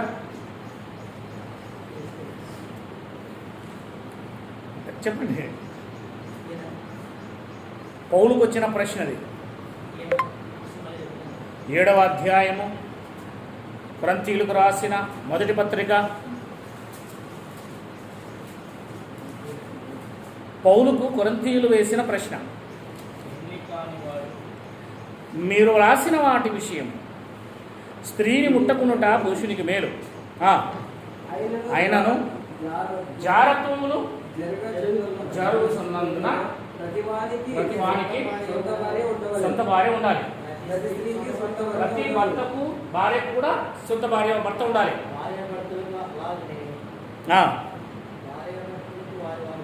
భార్యాభర్తలు వారి వారి ధర్మాలను ఏం చేయాలి, నడపాలి. భర్తకే కానీ భార్యకు తన దేహం పైన అధికారం లేదు, అలాగే భర్తకే కానీ భార్యకు తన దేహం మీద అధికారము, భార్యకే కానీ భర్తకు తన దేహం మీద అధికారం లేదు. ప్రార్థన చేయటము మీరు సాహాకూలముగా కలుగునట్లు కొంతకాలం వరకు ఉభయాలు మీరు ఏం చేయాలి, ఒకరికొకరు ఎడబాయకుడు. మీరు మనస్సు నిలుపుకొనకపోతే సాతాను మిమ్మల్ని శోధింపకున్నట్లు తిరిగి కలుసుకొనుడి. ఇది నా హితోపదేశమే కానీ ఆజ్ఞ కాదు. మనుషులందరూ నా వలె ఉండగోరుచున్నాను. అయినను ఒకడొక విధముగాను మరొకడు మరొక విధముగాను ప్రతి మనుష్యుడు తనకున్న కృపావరము దేవుని వల్ల పొంది ఉన్నాడు. వారికి మేలని పెళ్లి కాని వారితో విధురాలతో చెప్తున్నాను. 10 మరియు పెళ్లి అయిన వారికి నేను కాదు, ప్రభువే ఆజ్ఞాపించింది ఏమనగా భార్య భర్తను ఎడబాయకూడదు. చూసారా, భార్య భర్తను అంటే విడాకులు ఇవ్వకూడదు, వదలకూడదు. ఎడబాసిన ఎడల పెళ్లి చేసుకోనకుండా ఉండాలి, లేదా తన భర్తతో సమాధాన పడాలి. భర్త తన భార్యను ఏం చేయకూడదు, విడాకులు ఇవ్వకూడదు.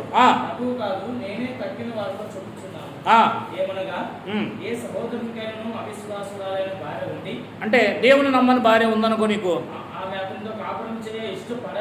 ఇష్టపడకపోతే ఇష్టపడిన ఎడల విశ్వాసరాలు కాని భార్య ఉంది నీకు, నువ్వు విశ్వాసవి, ఆమెనితో ఉంటానంటుంది కానీ దేవుని దగ్గరికి రానంటుంది, అయినా సరే నువ్వేం చేయకూడదు, ఆమెను విడాకులు ఇవ్వకూడదు. మరి ఏ స్త్రీకైనా అవిశ్వాసైన భర్త ఉండి ఆమెతో కాపురం చేయని ఇష్టపడిన ఎలా, విశ్వాసి అయిన భార్య విశ్వాసి కాని భర్త, నువ్వు విశ్వాసించడం లేదు దేవుణ్ణి విడాకులు ఇవ్వకూడదు, ఆయనతో ఉంటా అంటున్నాడు. అవిశ్వాసైన భర్త భార్యను బట్టి పవిత్రపరచబడును, అవిశ్వాసరాయలైన భార్య విశ్వాసమైన బట్టి పరిశుద్ధపరచబడును, అపవిత్రులై ఉందరు, ఇప్పుడైతే వారు పవిత్రుడు. అవిశ్వాసైన వాడు ఎడబాసిన ఎడబాయవచ్చును, అట్టి సందర్భంలో సహోదరికైనా నిర్బంధము సమాధానముగా ఉండవు దేవుడు మనలో. అంటే ఒకవేళ అవిశ్వాసైన భర్త ఉంటాడు అనుకో, వాడు వదిలేయచ్చు మళ్ళీ మనల్ని, విశ్వాసైన భార్యను అని చెప్తా ఉన్నాడు. కానీ మనం వదలకూడదు అని చెప్తాడు, విశ్వాసి వదలకూడదు.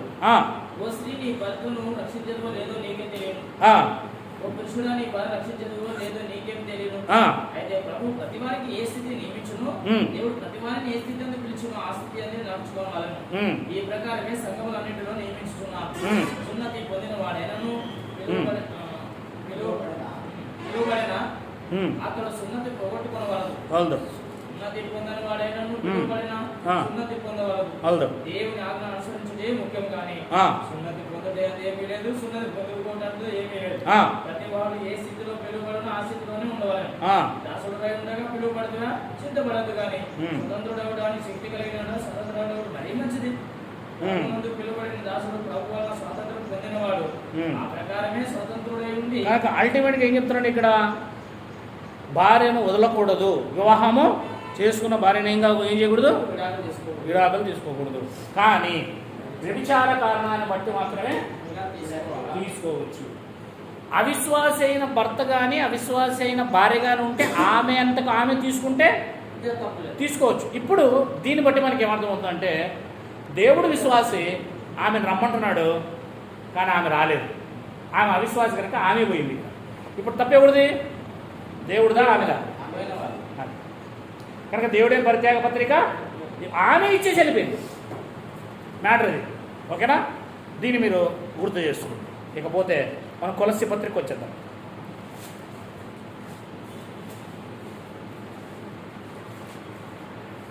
మనము 1-2 విషయాలను చూసుకుంటున్నప్పుడు ఇలా బైబిల్ అంతా కూడా మీకు అర్థమవుతూ వస్తుంది. అనేక విషయాలు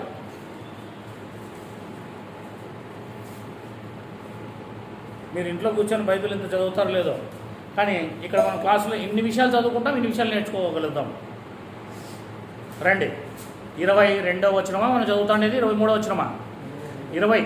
మీరు క్రీస్తుతో కూడా లోకం యొక్క మూలపాఠముల విషయమై మృతి పొందితే వారైతే లోకములో బ్రతుకుచుండట్లుగా మనుషుల ఆజ్ఞలను పద్ధతులను అనుసరించి చేత పట్టుకునవద్దు, రుచి చూడవద్దు, ముట్టవద్దు అను విధులను మీరు లోబడనేలా. అంటే అర్థం ఏంటి? ఇవి తినాలి, అవి తినాలి, అవి ముట్టుకోకూడదు, ఇవి ముట్టుకోకూడదు అని ఉంటుంది కదా పాత నిబంధన ప్రకారం. అలా ఆ ఆజ్ఞలు పాటించొద్దండి. అది ముట్టుకుంటే తప్పు, ఇది ఎదురు చూస్తే తప్పు అనేది ఇప్పుడు ఏమీ లేదు. అట్టివి స్వేచ్ఛారాధన విషయములోను, వినయ విషయములోను, దేహ శిక్ష విషయములోను జ్ఞానరూపకమై ఎంచుకున్నదే కానీ శరీరేచ్ఛని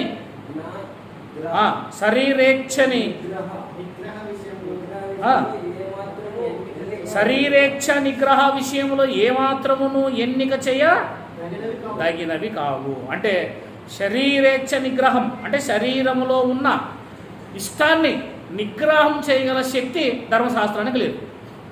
అంటే లోపల ఉన్న నియమం చూడండి, నియమం నిగ్రహం పట్టుకునే శక్తి ఆ ధర్మశాస్త్రానికి లేదు. ఒక మనిషి పాపం చేయకుండా జీవించే శక్తి ధర్మశాస్త్రానికి లేదు. అతను అలా తయారు చేయలేకపోతూ ఉంటుంది అని చెప్తాను నేను. రైట్. మనం ఇక్కడ విషయం ఏంటంటే క్రీస్తుతో కూడా లోకం యొక్క మూలపాఠముల విషయం ఏమయ్యారు? మృతి పొందితిరి. ఏమిట్లో? క్రీస్తుతో కూడా మీరు పాతి పెట్టబడ్డప్పుడు. అంటే ఒక వ్యక్తి బాప్తీసం తీసుకున్నప్పుడు అతను ఏం తలంచాలి? అతను ఆత్మీయంగా ఏం తలంచాలి అంటే, నేను ఏదైనా కూడా ఆత్మీయంగా ఎందుకంటానంటే ఆత్మీయంగానే మనం ప్రజాన్ని చూడాలి, ఆత్మీయంగానే చూడాలి. ఫర్ ఎగ్జాంపుల్గా యేసుక్రీస్తు వారు 2000 సంవత్సరాల క్రితం రక్తం కార్చారు, అది ఏమైనా నీ మీద జిముకరించబడిందని, పాపాలు క్షమించబడడానికి అనగొచ్చు. ఇలా ఏమైనా చెమరారా నీ మీద అని అడుగుతారు. ఆత్మీయంగా తీసుకుంటాం మనం దాన్ని. ఎలా తీసుకుంటాం? ఆత్మీయంగా అయితే ఎంత మందమైనకైనా వస్తుంది అది. భౌతికంగా అయితే ఈ గ్లాసులో మనందరూ సరిపోతుంది అంతే. ఆత్మీయంగా అయితే ఎంతమంది పుట్టినా వాళ్ళందరూ సరిపోతుంది. మ్యాటర్ అదే. రక్తం మన మీద ఇప్పుడు ఆత్మీయంగా ఏమవుతా ఉంది? ఆత్మీయంగా మన మీద కుమ్మరించబడతా ఉంది. ఆత్మీయంగా మన మీద అది కుమ్మరించబడతా ఉంది కనుక ఫిజికల్గా కానీ చూసుకోకూడదు. ఫిజికల్గా అయితే ఆ రోజు అక్కడ ఉన్న వాళ్ళకి, సైనికుల మీదకి ఎవరైతే పొడిచారో వాళ్ళ మీద పడిండొచ్చు, కొట్టినప్పుడు వేస్తుంది. ఆ రక్తము మనిషిని ఏం చేయదు, వాళ్ళ మీద పడింది, అందరి మీదకి పాపక్షమా చేసింది వాళ్ళందరినీ. ఇట్లా పొడిచినప్పుడు యువత దొంగ మీద కూడా పోయి గాలిలో పోయి పాపక్షమా చేస్తుంది. అట్లా చేయి. ఆ రియల్ రక్తం పాపక్షమాపణ చేయదు. ఆ రక్తం ఎందు మనం విశ్వసిస్తే పాపక్షమాపణ చెప్తుంది. అది మనం గమనించాలి, అది అర్థం చేసుకో. అది ఒక బొట్టిట్లు పడిందనుకో మన మీద, అమ్మ ఇక మనం నమ్మకమైన పాపక్షమాపణ జరిగిందంటే అది అబద్ధం. విశ్వసించాలి, ఆత్మలో మనం విశ్వసించాలి. ఆత్మీయంగా నా కోసం రక్తం చిందించడని మనం గ్రహించాలి. అప్పుడు అది లోపల నుంచి మనల్ని సరిచేయడం మొదలు పెడుతుంది. ఇకపోతే ముందుకు పోదాం. పాపం అనగా ఏమి? What is the sin? What is the original sin? చెప్పండి. పాపం అనగానేమి? బా సూపర్ చెప్పినావు, చాలా ఫాస్ట్లో ఉన్నాడు. ఎక్కడుంది అది? యోహాను రాసిన 5వ పత్రిక, 5వ పత్రిక లేదా ఉండాలా? ఐదో పత్రిక అంటే తీస్తున్నాడే ప్రశాంత్.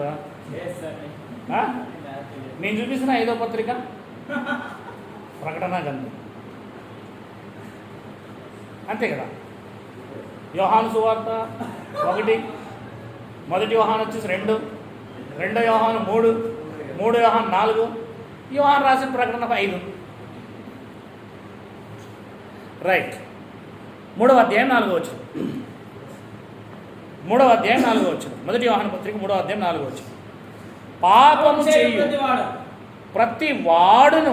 ఆజ్ఞను అతిక్రమించు. అది ఒక వ్యక్తి పాపం చేస్తున్నాడు అంటే ముందు ఆజ్ఞను అతిక్రమిస్తున్నాడు. పండు తింటే మనిషి పాపిగాడు, కానీ పండు తినడానికి ఆజ్ఞను అతిక్రమిస్తున్నాడు. ముందు ఏమో అతిక్రమిస్తున్నాడు? ఆజ్ఞను అతిక్రమించు. జీవవృక్ష ఫలము తింటే జీవం రాదు, కానీ ఆ జీవవృక్ష ఫలానికి దేవుడు జీవాన్ని ఇచ్చాడు. ఆయన మాట మీద శక్తి ఉంది. పాపం చేయు ప్రతివాడును ఆజ్ఞను అతిక్రమించును. ఆజ్ఞ అతిక్రమమే పాపం. వాక్యం ఏం చేస్తుందంట? మనల్లో జీవాన్ని తీసుకొస్తుంది. ఏమండి వాక్యం ఏం చేస్తుంది? కరుణాకర్ వాక్యం చదువుతున్నాడు, మళ్ళీ జీవాన్ని తీసుకొచ్చిందే. విశ్వాసముతో కూడిందై ఉండాలి. ఫస్ట్ విశ్వాసం లేకుండా ఆయన చదువుతున్నాడు, కానీ ఆయనలో జీవం రాదు. ఈ వాక్యము విశ్వాసంతోనే మనం తీసుకోవాలి. పాపము చేయు ప్రతివాడును ఆజ్ఞను అతిక్రమించును. ఆజ్ఞ అతిక్రమమే పాపము. మరి యేసుక్రీస్తు ఎందుకు వచ్చాడంటే పైన రాయబడి చూడండి, పాపములను తీసివేయుటకై ఆయన ప్రత్యక్షమాయనని మీకు తెలియను. ఆయన ఎందు పాపమేమియూ లేదు. ఆయన ఎందు నిలిచి ఉండువాడు ఎవడును పాపము చేయడు. పాపము చేయు వాడెవడును ఆయనను చూడను లేదు, ఎరుగను లేదు అని రాయించండి. చూడలేదు అంటే అర్థం ఏంటంటే కళ్ళతో చూడలేదని కాదు, ఆయన అర్థం చేసుకోలేదని అర్థం. ఆయన ఎవరో అర్థం కాలేదు అని అర్థం చేసుకోవాలి ఇక్కడ మనం. ఇంకా ఒకవేళ పాపం చేయలేదంటే నువ్వు చూసావని అర్థమా? ఏ పాపం చేయలేదప్పుడు నేను చూశాను అర్థమా? చూశాను అంటే అర్థం ఏంటంటే ఆయన గొప్పతనాన్ని నువ్వు గ్రహించావు కనుక, ఆయన విలువను గ్రహించావు కనుక పాపం చేయకుండా బ్రతుకుతున్నావు అని అర్థం. దాన్ని చూడటం అంటే అర్థం. ఇక్కడ పాపం అనగానే చెప్పండి, ఇప్పుడు పాపం చేయు ప్రతివాడు ఆజ్ఞను అతిక్రమించును.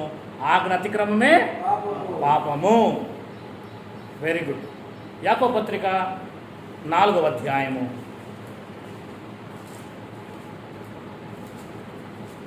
17వ వచనం. కాబట్టి మేలైనది చేయు నెరిగియు అలాగు చేయని వానికి అది మేలైనది ఏదియు నీకు తెలుసు, కానీ నువ్వేం చేయడం లేదు, పాపము దాన్ని చేయడం లేదు. మేలేంటో తెలుసు కానీ అది చేయకపోవడమే పాపం.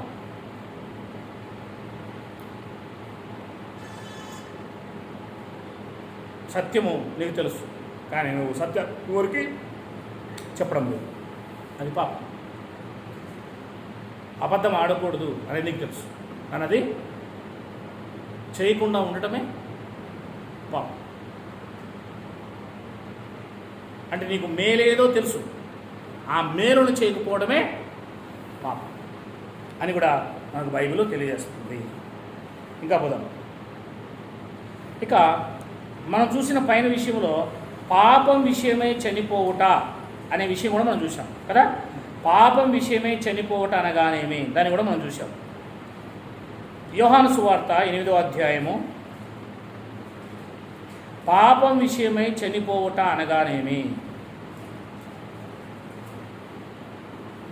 యోహాను సువార్త 8వ అధ్యాయము 34వ వచనం చదువుదాం. అందుకు యేసు పాపము చేయు ప్రతి వాడును పాపానికి దాసుడని మీతో నిశ్చయంగా చెబుతున్నాను. అంటే పాపం చేసే ప్రతివాడు ఎవరికి దాసుడు?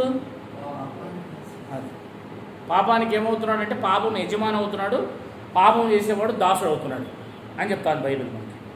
ఇంకా ముందుకు పోతే కొరింథీయులకు రాసిన మొదటి పత్రిక 12వ అధ్యాయము 13వ వచనం, 12వ అధ్యాయము 13వ వచనం. యూదుడని కానీ యూదులైనను గ్రీసు దేశస్థులైనను దాసులైనను స్వతంత్రులైనను మనమందరం ఒక్క శరీరములోనికి ఒక్క ఆత్మ యందు బాప్తీసం పొందుతుంది. మనమందరము ఒక్క ఆత్మను పానము చేయువారం అయితిమి అన్నమాట రాబడింది అక్కడ. అంటే ఒక్క ఆత్మ యందు బాప్తీసం పొందుతిమి, మనమందరము ఒక్క ఆత్మను పానం చేసిన వారం అయితిమి. అంటే మనమందరం ఒక్క శరీరంలోనికి ఒక్క ఆత్మ యందే బాప్తీసము పొందుతిమి. అందుకే ఈ ఎఫెసీ పత్రిక 4:4లో మాట రాయబడింది. 4:4లో శరీరము ఒక్కటే, శరీరము ఒక్కటే. ఇక్కడ శరీరం ఒక్కటే అనే పాటికి మీకు ఏమర్థం అవుతుంది? ఏంటి శరీరం ఒక్కటే అన్నాడు అక్కడ?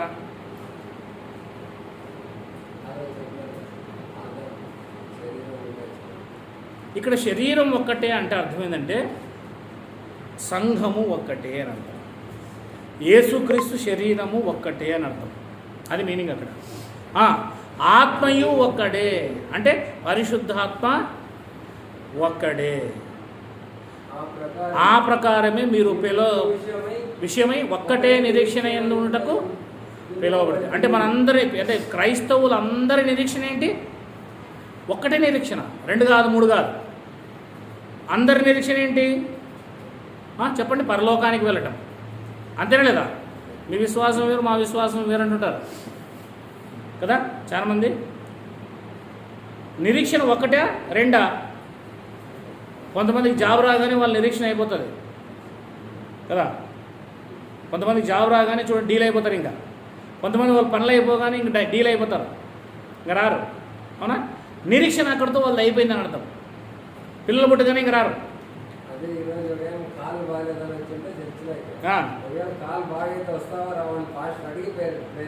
చూడు రానని అర్థం, రాదు కాబట్టి ఇంకా. అవునా? నిరీక్షణ అనేది మన కాలు బాగైతో పిల్లలు పుడితేనో ఉద్యోగం వస్తేనో కాదు. నిరీక్షణ అనేది మనం పరలోకానికి వెళ్ళేది ఒకే నిరీక్షణ. ఏంటి?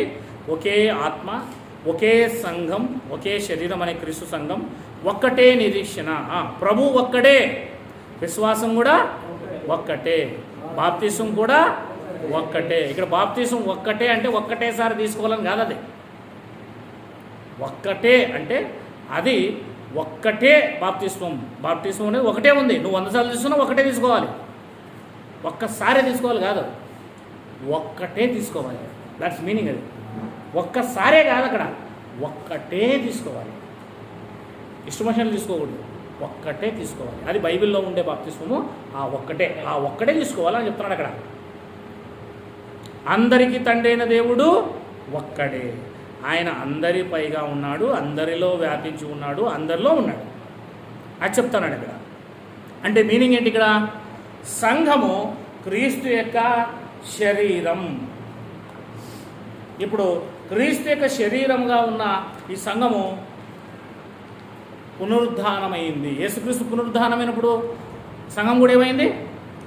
పునరుద్ధానమైంది. చూడండి, కొలస్సీయులకు రాసిన పత్రిక 3వ అధ్యాయము 15వ వచనం.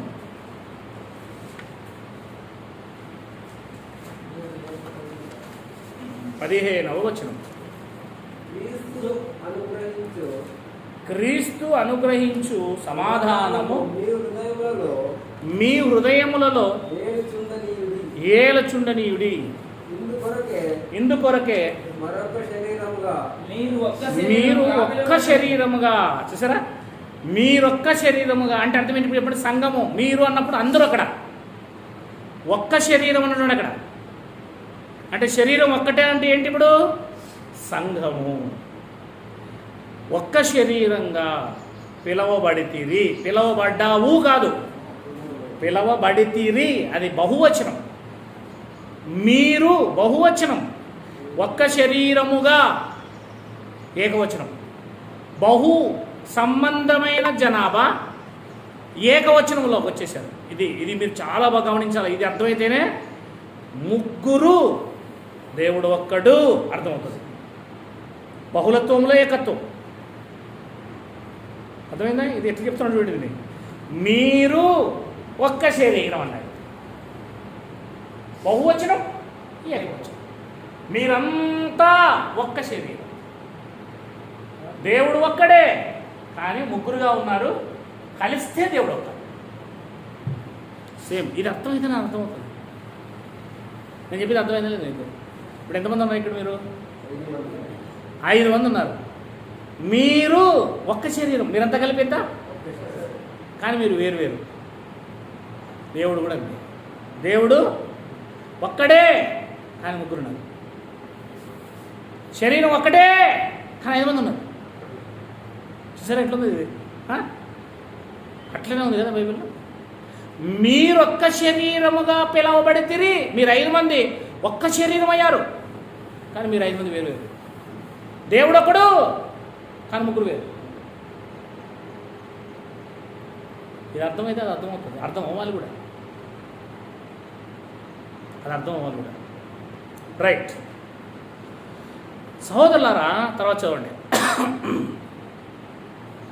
3:15 తర్వాత చదవండి. కొలస్సీ పత్రికలో, క్రీస్తు అనుగ్రహించు సమాధానం మీ హృదయంలో ఏలచుండను విడి. ఇందుకొరకే మీరు ఒక్క శరీరముగా ఉంచబడితిరి, పిలువబడితిరి, మరియు కృతజ్ఞతలై ఉండుడి అని రప్పించండి. కనుక క్రీస్తు వారు తన స్వరక్తం ఇచ్చి కట్టిన ఈ యొక్క సంఘం ఏంటంటే శరీరము. క్రీస్తు అనే సంఘము, క్రీస్తు యొక్క శరీరము. కానీ అనేకులు ఉన్నారు అందులో. శరీరం ఒకటే, కానీ అందులో అనేకులు ఉన్నారు. ఒక్కటేనా శరీరము? ఎస్ ఒక్కటే, కానీ అనేకులు కలిపితే ఒకటే. అప్పుడు యేసుక్రీస్తు వారు పునరుద్ధానం అయ్యారు సమాధిలో పెట్టబడ్డప్పుడు. ఇది మీరు బాగా అర్థం చేసుకోవాలి. ఇప్పుడు యేసుక్రీస్తు వారు శిలువలో మరణించారు. అప్పుడు నువ్వేమయ్యావు? అంతేనలేదా? ఇప్పుడు యేసుక్రీస్తు వారు ఏమయ్యారు? శిలువలో మరణించారు. అప్పుడు నేను లేదా నీవు. ఇక్కడ ఎవరు? క్రీస్తు. ఇప్పుడు ఇక్కడ యేసుక్రీస్తు వారు శిలువ పడ్డారు. అప్పుడు నువ్వేమయ్యావు? యేసుక్రీస్తుతో పాటు నేను నువ్వేమయ్యాము? సంఘం అంతా ఏమైపోయింది? అంటే క్రీస్తు శరీరం సిలువ వేయబడింది. అవునా లేదా? అప్పుడు మనం ఏమయ్యాము? కానీ ఒక్కటే కదా శరీరం అది, కానీ మనం కూడా అందులో ఉన్నాం. ఎందులో ఉన్నాం? అది ఇది సంకల్పం. యేసుక్రీస్తు వారిని తీసుకెళ్లి తిప్పి ఎందులో పెట్టారు? సమాధిలో. ఒక సమాధిలో పెట్టారు. ఇప్పుడు సమాధిలో పెట్టారు. అప్పుడు మనం కూడా ఏమయ్యాం? సమాధిలో పెట్టబడ్డాం. మనం కూడా సమాధిలో ఉన్నాం. 3 రాత్రి పగళ్ళు మనం ఎక్కడికి పోయాము? పాతాళానికి వెళ్ళాము. ఎక్కడికి వెళ్ళాము? యేసుక్రీస్తు ఎక్కడికి వెళ్ళారు? పాతాళం లేదా ఏంటారు దాన్ని? పరదేశ్. అంతేనా లేదా? వెళ్ళారు. మనం కూడా వెళ్ళాము. ఇప్పుడు తిరిగి ఆయన ఏమయ్యాడు? మళ్ళా లేచాడు, పునరుద్ధానుడయ్యాడు క్రీస్తు వారు. అప్పుడు మనం ఏమయ్యాము?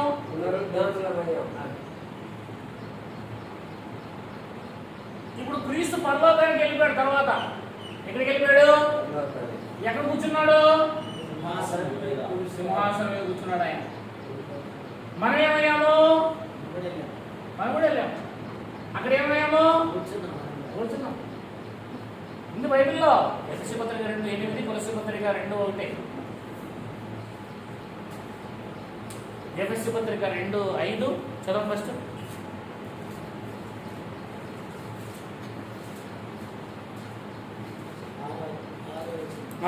రెండవ అధ్యాయం 6వ వచనం. క్రీస్తు యేసునందు 7వ వచనం. మనలను ఆయనతో కూడా లేపి అదిగో. ఇప్పుడు ఇవన్నీ ఇవి తెలుసుకుంటేనే మనం అర్థమవుతాం. సిలువ వేయబడ్డాం, సమాధి చేయబడ్డాం, తీసుకెళ్ళాం, తిరిగి లేచాం. దేవుని సింహాసనం మీద ఆయన కూర్చున్నప్పుడు మనం కూడా అక్కడ కూర్చున్నాం. ఏడి సెవెంట్లో ఆయన మళ్ళా తిరిగి భూమి మీదకి వచ్చాడు. అప్పుడు మనం కూడా ఏమయ్యాము? ఆయనతో పాటు మనం అంటే మనం కాదు, అక్కడ ఉన్న వాళ్ళని మీరు అర్థం చేసుకోవాలి చెప్పేటప్పుడు. ఓకే, ఇప్పుడు మనలను ఆయనతో కూడా లేపి పరలోకమందు ఆయనతో కూడా కూర్చోబెట్టాలంటే పాతాళంలో ఉన్న పాత నిబంధనలో వాళ్ళు అనుకోవచ్చు సార్. మనలను అని ఎవరంటున్నారు అక్కడ? రచయిత ఎవరితో మాట్లాడుతున్నాడు? పాతాళంలో ఉన్న వారిని అన్నాడా? మనలను అంటూ లైవ్లో మాట్లాడుతున్నాడా?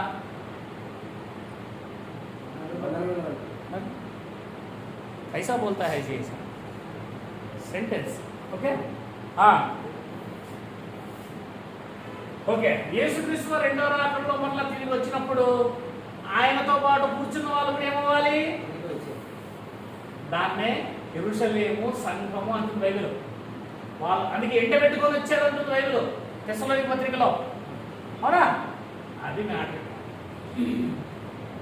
వాళ్ళు వచ్చారు కనుక ఇంత ప్రాసెస్ను మనము అర్థం చేసుకోవాలి. అందుకే పైనుండి ఏంటికి వచ్చింది? యెరూషలేము. యెరూషలేము అంటే ఏంటి? సంఘము. క్రీస్తు పరిపూర్ణుడై కిందికి దిగి వచ్చాడు.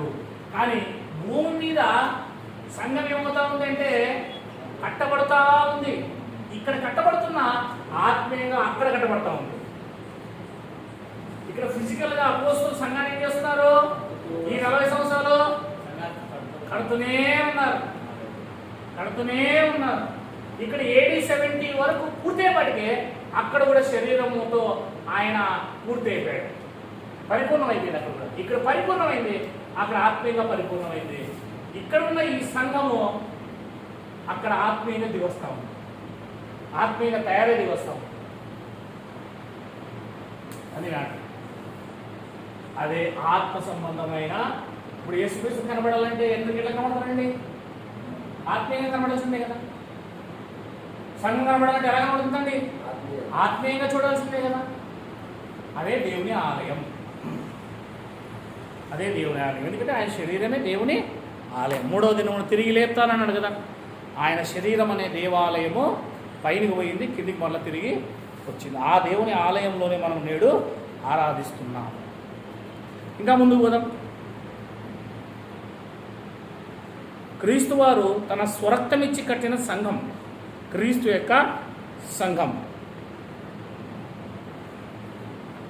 ఎఫెసీ పత్రిక 1:23.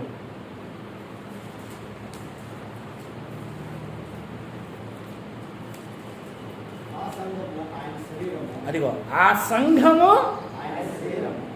సంఘమా శరీరమా? అదే శరీరము సంఘం. సంఘంగా తీసుకున్నాడు సంఘంగా, శరీరంగా తీసుకున్నాడు శరీరంగా. అదిగో సమస్తమును పూర్తిగా నింపుచున్నవాని సంపూర్ణత. సంపూర్ణత అంటే మీకు అర్థమవుతుంది. ఇప్పుడు పరిపూర్ణమైనది వచ్చినప్పుడు పరిపూర్ణం కానిది అన్నాడు కదా. పరిపూర్ణమైనది అంటే సంపూర్ణం. సంపూర్ణం అంటే ఏ సంపూర్ణము? ఆయన శరీరం సంపూర్ణం అవుతా ఉంది. ఇవన్నీ మీకు యాడవుతాయి. కొరంథీ పత్రిక 13వ అధ్యాయం 8వ వచనానికి నేను ఇంతకుముందు చెప్పిన యాకోబు పత్రిక 1:22 వచనాలు కూడా అవన్నీ పెట్టుకొని ఉండాలి. సంపూర్ణం అంటే ఏంటి, పరిపూర్ణం అంటే ఏంటి రేపొద్దు చెప్పే. కనుక శరీరం ఏమవుతుంది? అక్కడ 60లో రాశాడు కదా. ఎఫెసీ పత్రిక 60లో కదా రాశాడు. 60లో రాశాడు అంటే 60లోనే రాశాడు. 62 కాదు, కొలస్సీ పత్రిక కూడా 60. కనుక 60లో రాయబడిన ఈ సమయంలో ఏమవుతా ఉంది? సంపూర్ణమవుతా ఉంది. సంపూర్ణమైనది వచ్చినప్పుడు అంటే అర్థం ఏంటి? ఇక్కడ ఎప్పుడైతే భూమి మీద సంపూర్ణమవుతుందో, ఆయన ఎన్నికలో ఎవరైతే ఉన్నారో వాళ్ళందరూ సంపూర్ణమవుతారో అప్పుడు సంపూర్ణంగా దిగి వస్తారు. సంపూర్ణమైనది దిగి వచ్చినప్పుడు అంటే రెండవ రాకడ మాట్లాడినట్లు మాట్లాడుతున్నాడు కదా. సంపూర్ణమైనది వచ్చినప్పుడు అంటే రాకడ వచ్చినట్లు మాట్లాడుతున్నాడు. భాష ఎట్లున్నది? వచ్చేటట్టు చూపిస్తా ఉంది భాష. ఎవరి కోసం ఎదురు చూస్తున్నట్టు చూపిస్తున్న భాష. Very good. క్రీస్తు యొక్క శరీరమే సంఘము. యేసుక్రీస్తు ఎవరు? సంఘానికి శిరస్సు. ఆ శిరస్సు ఎక్కడుంది? పైన ఉంది. సంఘం కింద ఉంది. ఈ రెండు ఏమవ్వాలి? అటాచ్ అవ్వాలి. అదే వివాహం. ముందు పోదాం. పేతురు రాసిన మొదటి పత్రిక 2:24 చదవండి. 2 మనము పాపముల విషయమై చనిపోయి నీతి విషయమై జీవించున్నట్లు ఆయనే తానే తన శరీరమందు మన పాపాలను ప్రాణం మీద మోసుకొనెను. ఆయన పొందిన గాయముల చేత మీరు స్వస్థత. మన పాపాలన్నీ ఎవరు మోసుకున్నారు? యేసుక్రీస్తు వారు మోసుకున్నారు. ఎక్కడ? శిలువలో. మరి ఎప్పుడో చనిపోయిన ఆయనకి ఇప్పటికి పాపాలు ఎట్లా మోసుకుంటాడండి? మనం ఇప్పుడు పుట్టాం. మోసుకొనేను అంటే ఇప్పుడు పుట్టాం కదా మనం. ఆత్మీయంగా దేనైనా మీరు ఆత్మీయంగా అర్థం చేసుకోవాలి. ఆత్మీయంగా అర్థం చేసుకుంటే ఏమంటారు, ఆన్సర్ వచ్చేస్తుంది. ఇట్లే సొల్యూషన్ దొరకపోద్దు, లేకపోతే దొరకదు. ఇంకా ముందుకు పోదాం. 6వ అధ్యాయం 17వ వచనం రోమీయులకు రాసిన పత్రిక. 6వ అధ్యాయం 17వ వచనం రోమీయులకు రాసిన పత్రిక.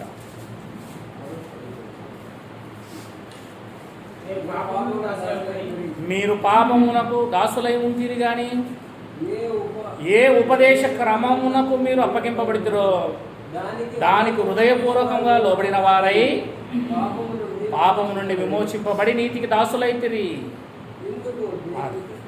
అంటే పాపము నుండి విమోచింపబడి దేనికి దాసులయ్యారు? నీతి క్రియలు చేయడానికి ఇప్పుడు మనం ఒప్పుకున్నాం అని చెప్తున్నాడు ఇక్కడ. నీతి కోసం బ్రతకాలి.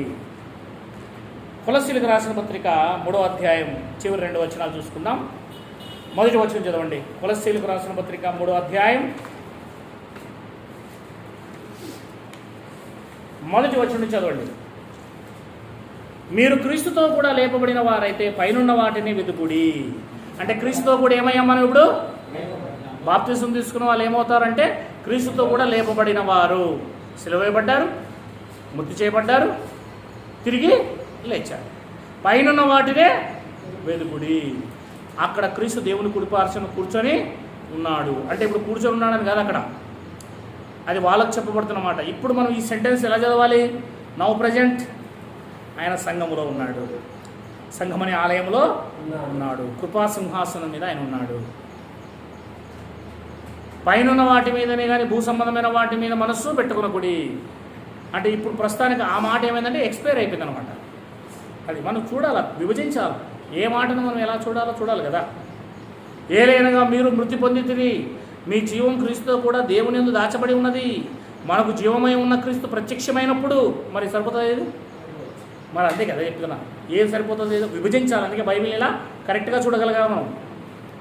బియ్యంలో రాళ్ళు ఉన్నాయి, వడ్ల గింజలు ఉన్నాయి, ఏం చేస్తారు? రాళ్ళే కదా, వడ్ల గింజలే కదా అని ఏం చేసుకుంటే ఆ తర్వాత అన్నం తినలేం. దాన్ని పక్కకి పంపించాలి. మనకు జీవమై ఉన్న క్రీస్తు ప్రత్యక్షమైనప్పుడు మీరును ఆయనతో కూడా మహిమయందు ప్రత్యక్షపరచబడుదురు. నీవు పొందిన బాప్తిజం దేవునికి ఇప్పుడు ఆ బాప్తిజం అనేది ఏం చేస్తుందంటే మనిషిని ఇలా దేవునితో మనం సంబంధం గలవానిగా చేస్తుంది. మన దేవునితో సంబంధం ఉండేవానిగా తయారు చేస్తుంది. కనుక ఈ బాప్తిజం వల్ల కలిగే విషయాలను మీ ముందు పెట్టాను ఇప్పుడు వరకు. ఇవన్నీ కూడా ఇంతకుముందు చెప్పింది కూడా మేము బాప్తిజం తీసుకుంటే ఏమేమి జరుగుతాయో చెప్పాను. ఈరోజు సెకండ్ పార్ట్ మీకు చెప్పిండేది బాప్తిజం వల్ల మనం పొందుకుంటాం ఇవి, బాప్తిజం తర్వాతే పొందుకుంటాం ఇవి. అంటే అన్నిటికీ మన చెప్పిన దానికి ఈరోజు చెప్పిన దానికి అన్నిటికీ ద్వారం, ముఖద్వారం, రాజద్వారం, వెల్కమ్ బోర్డు, ఊరిలోకి గవిని బాప్తిజం ఎంట్రన్స్ ప్లేస్. రాజద్వారంలో నుంచి వస్తేనే కానీ మన లోపలికి పోదు. అసలైందనమాట. కాలేజ్ గేట్ ఉంది చూసారా, ఎంత పెద్దగా ఉంది? ఒక పెద్ద ఆర్చ్ చేసి అందులోంచి లోపలికి పోతాం. అదే ఆ గేటే బాప్తిజం. ఇంకా లోపలికి పోయిన తర్వాత డిగ్రీ క్లాసులు, ఇటువైపు ఇంటర్ క్లాసులు, అటువైపు ఎలిమెంటరీ క్లాసులు, ఇటువైపు హై స్కూల్ క్లాసులు, అన్ని దానికి ద్వారాలు ఉంటాయి. మళ్ళీ లోపలికి పోయిన తర్వాత ఒక ద్వారం పెద్దది, ఇంకా లోపలికి పోయిన తర్వాత వందలాది ద్వారాలు. ప్రిన్సిపాల్కి వెళ్ళే ఆఫీస్కి ఒక ద్వారం, టీచర్లు ఉండే స్టాఫ్ రూమ్కి ఒక ద్వారం, భోజనాలు చేసే కిచెన్కి ఒక ద్వారం. అవునా లేదా? లోపలికి పోయిన తర్వాత చూడండి ఆ గ్రౌండ్కి ఒక ద్వారం. ఫస్ట్ ఎంట్రన్స్ అనేది మనిషికి దేవుడు ఏం పెట్టాడంటే, యేసుక్రీస్తు రాకముందు ఈ లోకంలో బాప్తిసం ఇచ్చామని రాగానే మా బైబిల్లో కొత్త నిబంధన ఆరంభం, రండి బాప్తిసం తీసుకోండి. ముఖద్వారాన్ని చూపించాడు ఆయన, రాజద్వారాన్ని చూపించాడు ఆయన. రండి బాప్తిసం తీసుకోండి, ఇక మీరు ప్రవేశించండి, లోపలికి వెళ్ళి ఏం చేస్తారో చేసుకోండి. మిగతా ఆశీర్వాదాలన్నీ పొందుకోవాలంటే, ఆత్మీయ సంబంధమైన ఆశీర్వాదాలు, ముందు ముఖద్వారంలో వచ్చి లోపలికి దూరండి. కనుక బాప్తిస్మం అనేది ఎంత ఇంపార్టెంట్ అంటే, అది లేకోకుండా, టికెట్ లేకోకుండా నువ్వు ఒక హాల్లోకి ఎలాగైతే వెళ్ళలేవో, నిరాకరించబడతావో, ఆ రకంగా నిరాకరించబడతాము అన్న విషయాన్ని మీరు బాప్తిస్మం అనే సబ్జెక్ట్ మీద పూర్తిగా వివరణ ఇచ్చారు. ఈ విషయాలను మీరు అర్థం చేసుకోండి.